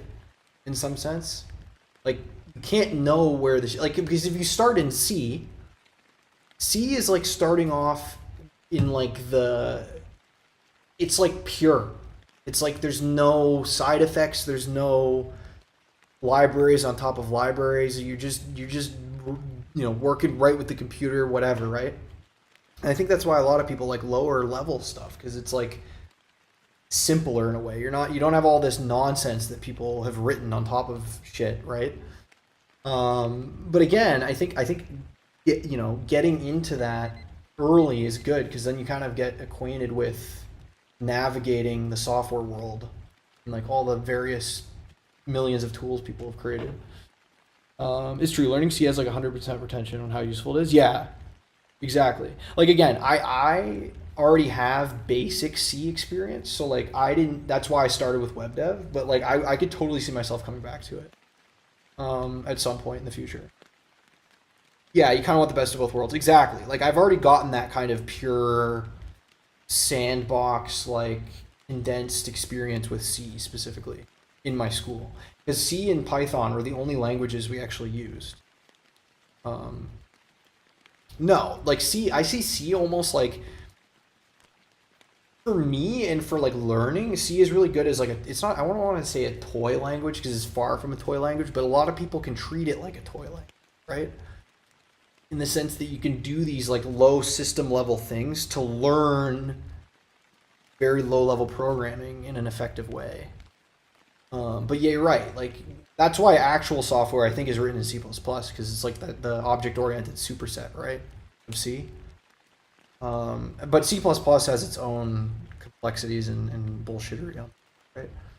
But at least C++ is, as far as I know, self-contained, where web development is like out there. It's just anybody can make it. Like TanStack is a perfect example. Like everyone was perfectly fine with Next or whatever. I'm not saying perfectly. This is kind of an oversimplification. I don't fully understand the world, but they were all using Next, right? And then this guy comes in and writes TanStack or whatever, and he just adds to the pile, right? Sure, TanStack might be good, and I've heard good things about it. I haven't actually used it, but it's just adding another layer of shit that you have to learn, right? I don't know, and it's only really useful to, in my opinion, to people that have been in the sphere for years, that know how to navigate this world. But to someone coming in new, it's like, holy shit. The pedagogical value is through the roof. Exactly. Because again, it teaches you how to think like at a very like nuts and bolts, right? Because I think the problem with people as a first language getting into something JS, right, is they get so confused by all of the different libraries and packages and managers and bundlers and all this and shit that they're actually taken away from the pure logic of programming, right? Like the actual, like, okay, well, what is the logic of what you're doing, right? Anyway, that's my 2 cents. And I already had that coming in, which is why I jumped into web dev first, right?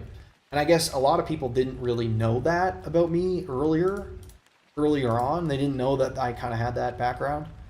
So for me, it made more sense to just jump right into web dev, because I wanted to start building things and like actually like using industry technology, stuff like that. I had those fundamentals already, which is why I could just start writing JavaScript like mostly fine, because I already had the fundamentals.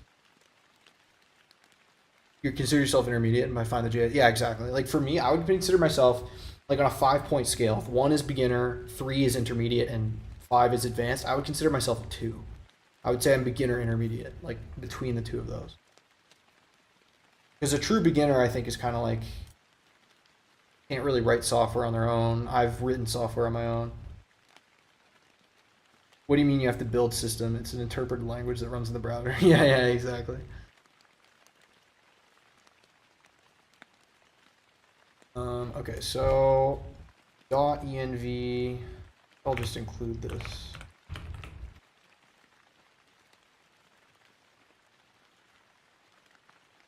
Set of utilities. Okay, where's the dot?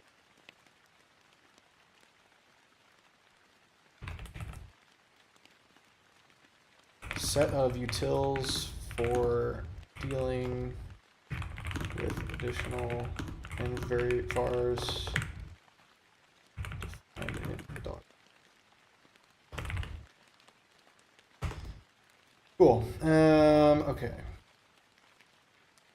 But yeah, no, like, and it's interesting because, like, I mean, my first programming language wasn't Python or C. It was actually, and I've mentioned this before, it was GML, which is like game maker language. But again, it doesn't matter because it taught me the fundamentals of like control flow, right? That's all that matters. You could use that. You could use Scratch. Or, like, I mean, I know that's not really the same, but it still teaches you control flow, right? Like that's what people are missing. Is that like fundamental? Like, okay, well, why do we have a loop here? What is this loop doing? For what reason? Why? What is a nested loop? Why is that useful? Okay, but then what? How does a nested loop allow me to create a 2D grid with a, you know, array data structure, like data structures, algorithm, like basic stuff like that. Like that's where like it doesn't matter the language, right? In that sense. I mean, although again, Python, C, good languages for those sort. I don't know. That's kind of extension of my thought on that. Finding the largest gap in modern high-level language is the lack of pointer, the concept of memory. Yeah, that's fair. That's true. I honestly still find pointers a little confusing. In my personal experience, we did use them like pointers and addresses. Because like you can have like the I don't know. I know what they are. It's a pointer is a variable that stores a location, right? Memory. And the other thing too is like is you have to like free memory. You have to allocate like malloc, right? Like you have to allocate memory and free the memory. You can't just have it, or else you might have a memory leak, right? And like memory management manually, that's not garbage collected in some sort of weird interpreted thing like that. You don't even you have to think about it, right? But that you're right. That is fair. I don't think I have to really write much down here. Comments are through hashtags like Python. Direct to pointers and address. Yeah, it's a variable that stores an address, which allows you to access. It points to a location in memory that has data at it, or data stored at that location, or starting at the location, because it might span, you know, multiple bytes, but at least that's where the start of the data is. At like 0x800 or something like that, right? Yeah, I know that. That's from my operating systems course. I do have that knowledge. No spaces in variables. Separate words with underscore. Okay. I think this is basically it. Like I kind of already know environment variable. That's probably good. All right. How do you access environment variables in a Node app? Which environment variables? They'll usually be strings.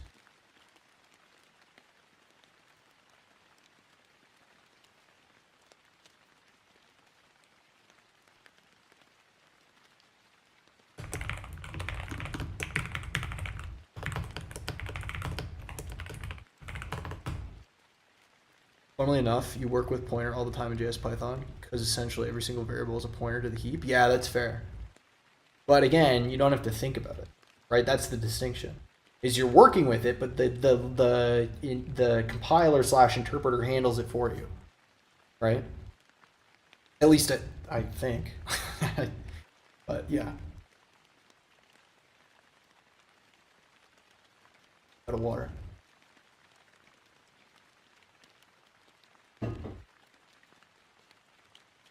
Let's just get started on this, and then I will probably, you know, after the 17 minutes, then I'm going to call it a night.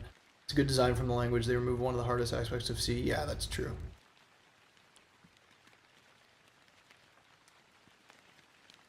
See, this line right here is what created the bullshittery that is web development.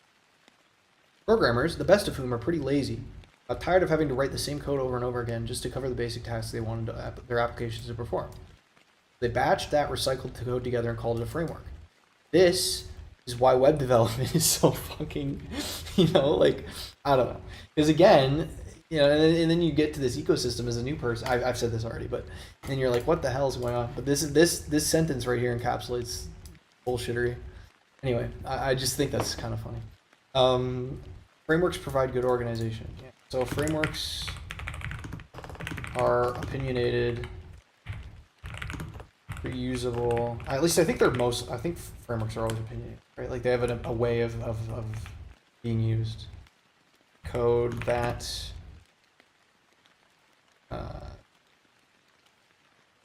that accomplishes basic backend tasks, e.g., routing.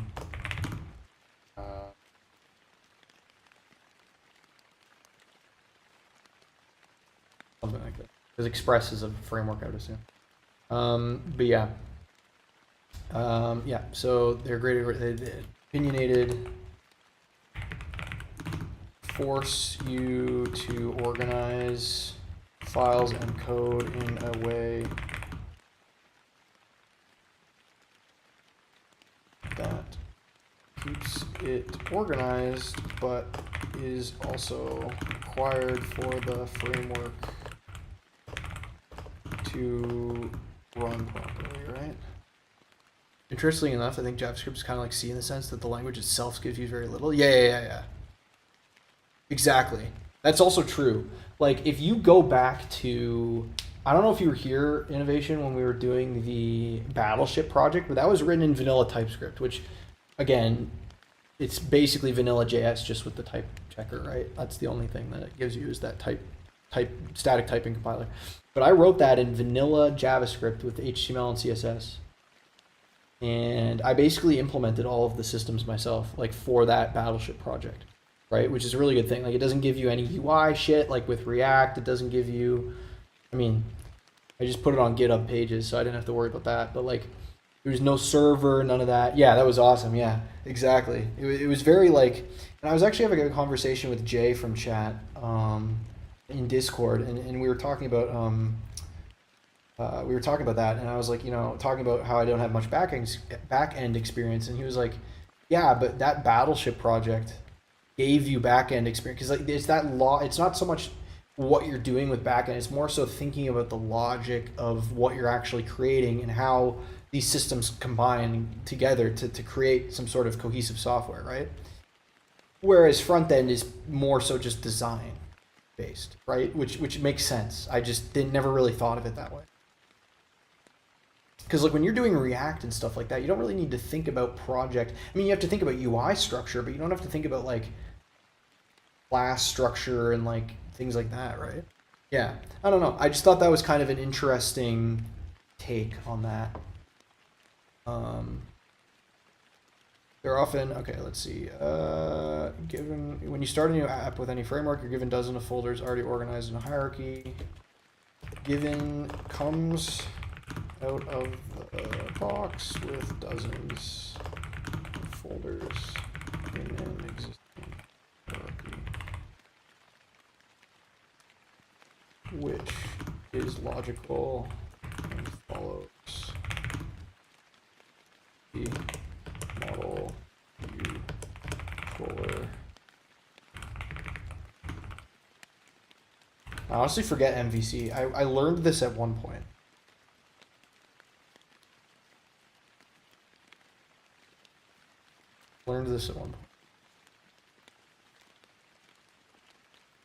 The view sees the user, and then the user uses the controller, and the controller manipulates the model, and then there's updates the view. Okay, so yeah, okay.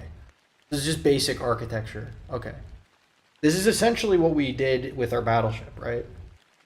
We had the controller, which was like the event listeners, then our model, which was like the ship board and stuff like this, and then the view was our DOM, right? So we kind of had this kind of implemented tacitly within our Battleship project, which is kind of interesting. But anyway, I still think that's the best project we've done to date on stream.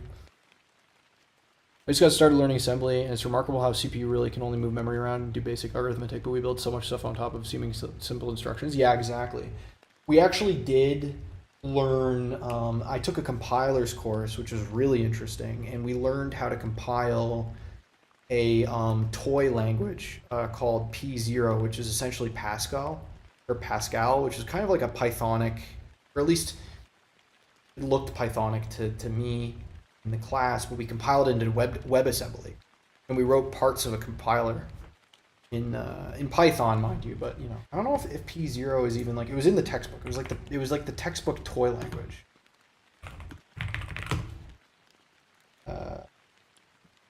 But yeah, it was pretty neat. Or is it P1 maybe? P0? That's awesome. Learning about compiler is really helpful. It's hard to overstate how revolutionary the invention of the compiler was. Yeah, exactly. I mean, it was invented arguably like in like the 50s, right? Something? I don't know. But it was basically like this. So, okay, so this is like more or less we did something like this, where we had a basic language like this, right? Where we could define variables that had operations, and then we could like print them or do whatever. And then basically we wrote our compiler in Python in a thing that looked similar to this, right?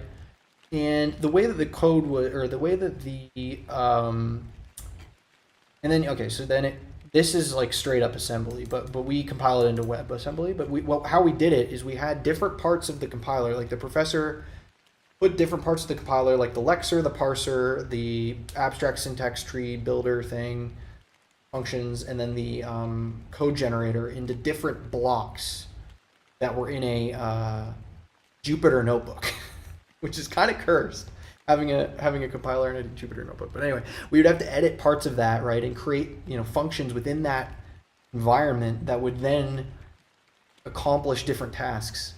Yeah, I mean that was the whole course, and then it would spit out WebAssembly, right, that we could run, and WebAssembly itself is a cool thing because it's like it only has 4 data types, which are integer, 32-bit integer, 64-bit integer, 32-bit float, 64-bit float. Those are the only data types. It's very cool. Yeah, it looks like this. This is what WebAssembly looks like. But yeah, WASM's cool. I would recommend learning it. And you can even do this if-else stuff. Technically, like I remember this too. You have to declare, like, this is essentially when you declare like something with a $, it's essentially like a location in memory, from what I remember. It's like a pointer, more or less. But there are things to WebAssembly like if-else blocks. I am still live. I went live for a fifth session, Tyler. I was kind of on a roll, and I went live earlier than I thought. But I'm ending it after this Pomo. I don't know. Innovation and I have kind of been having a little bit of a compiler discussion, but it's been good stuff. But I did get the node thing working, the server. So it's right here. It does work. It's very basic, but anyway. Oh, nice. Walking the kid. Walking the kid is very important. No, you're not distracting innovation. It's actually like part of why I have these streams is because I can talk to you guys and kind of have enlightening discourse. Like that's why I do this. And I've actually been thinking, as I transition more and more and the hiccups of like having, because there's still bullshit with this condo that we have to deal with. But anyway, after all this nonsense is over, I'm eventually going to do a lot of the reading off stream and then have the streams be more interactive. I want to have the streams be more interactive because that's like ultimately like what you guys get out of it. It's what I get out of it. I don't know. The stream format is kind of flexible. I don't really give a shit, honestly. Like if I'm having fun, you guys are having fun. It's like if I don't study like as hard as I could, like who gives a shit? I don't know. It's my channel. I can do what I want, But anyway, but no, it was interesting. This is a complete, side conversation, but I was speaking of condo shit. Like, there's just like so much maintenance crap. Like our AC still broken, the washing machine was broken, the dishwasher was broken. Like, there's so much shit that I have to deal with, and then we have to send emails because like there's like damage that wasn't ours that like we have to log, but like we have to prove that it wasn't us that did it because it was here before we moved in, and then like management of the building wants to know that, and then like all this bullshit. Anyway, I know it's just bullshit like that I have to deal with, but yeah, but anyway, so that's why like the streams have been like, you know, whatever, but it's so annoying. The amount of hurdles you have to, like shit that just comes up every single day. And like the room right now is like 27 degrees because today where I live it was hot. It was like 28°C, and there's no air conditioning. So, whatever. Stupid. But anyway, no, I don't know. I like these streams, and I you know I like interacting with chat too, and I hope I actually don't grow big enough. Well, I don't know. I hope I don't grow so big that I can't interact with chat anymore because I always like to interact with chat. And I probably won't realistically because my content appeals to people, but a very niche set of people. And you guys are already here. And I get the occasional new person now and again, but the core audience is already established, I think. So, but anyway, okay, where was I here? Frameworks, blah, blah, blah. Okay. Introduction to frameworks. I already know frameworks. We've been doing frameworks. Bootstrap. This is CSS for front end, back end, Express.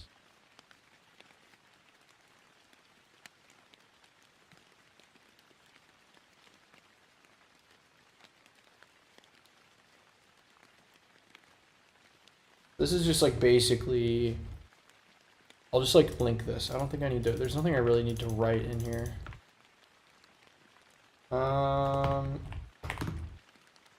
Wait, just like,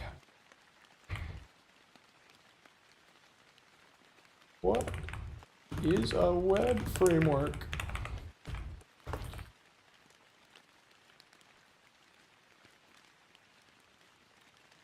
Frameworks give us a place to start so we can focus on features. Yeah, that's the main thing. Allows focus on features rather than like lower level server or UI or whatever implementations. Pre-configured systems that handle these common problems, right? Okay. Blah, blah, blah, Bootstrap. Bootstrap's old, though. I think it's old. I think anyone uses that. Maybe they do. I don't know. Bootstrap 5. Remember when there was like Bootstrap 3 or something?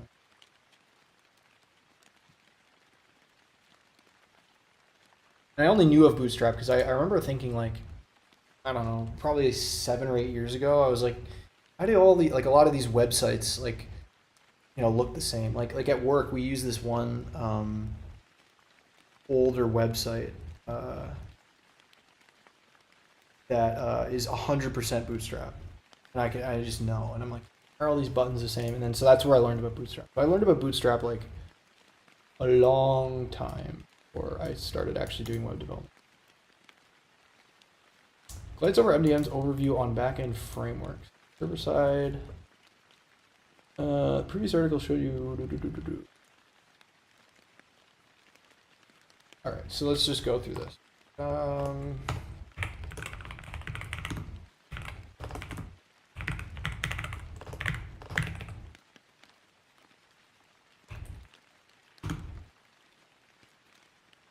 Bootstrap's peak was like 10 years ago at this point. Yeah, that's probably around when I noticed it. I think it was because like my school's website was Bootstrap and like other websites, like my high school, I should say. When I was in high school in the mid 2010s, so that's about right. Like 2014 to 2018 was my high school years, so. Yeah, but I remember like, Jesus, it looks so generic. I'm like, there has to be, this is fishy. There's got to be something going on here. Sure enough, that's what it was. Used to use it a lot back then. It was great. Yeah, that's fair. I think now the thing that we've been using. What did I use on the? It's the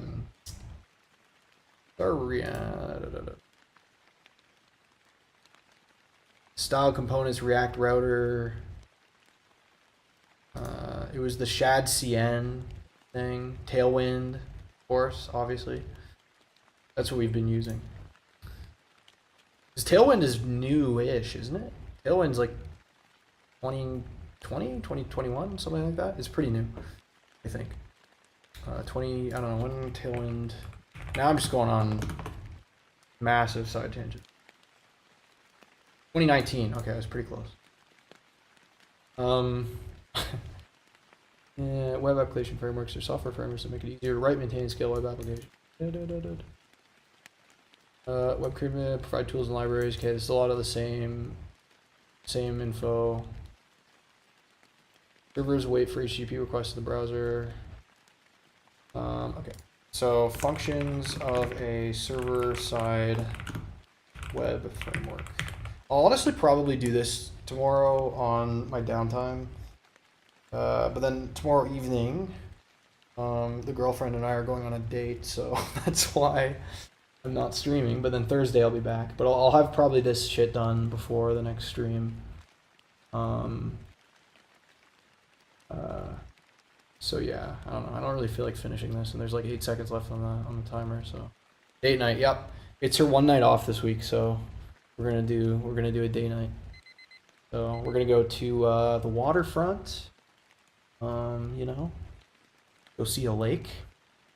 So that'll be fun. I'm not gonna say which lake, but one of them. So that's gonna be cool. And yeah, so anyway, I'll probably do this tomorrow. Some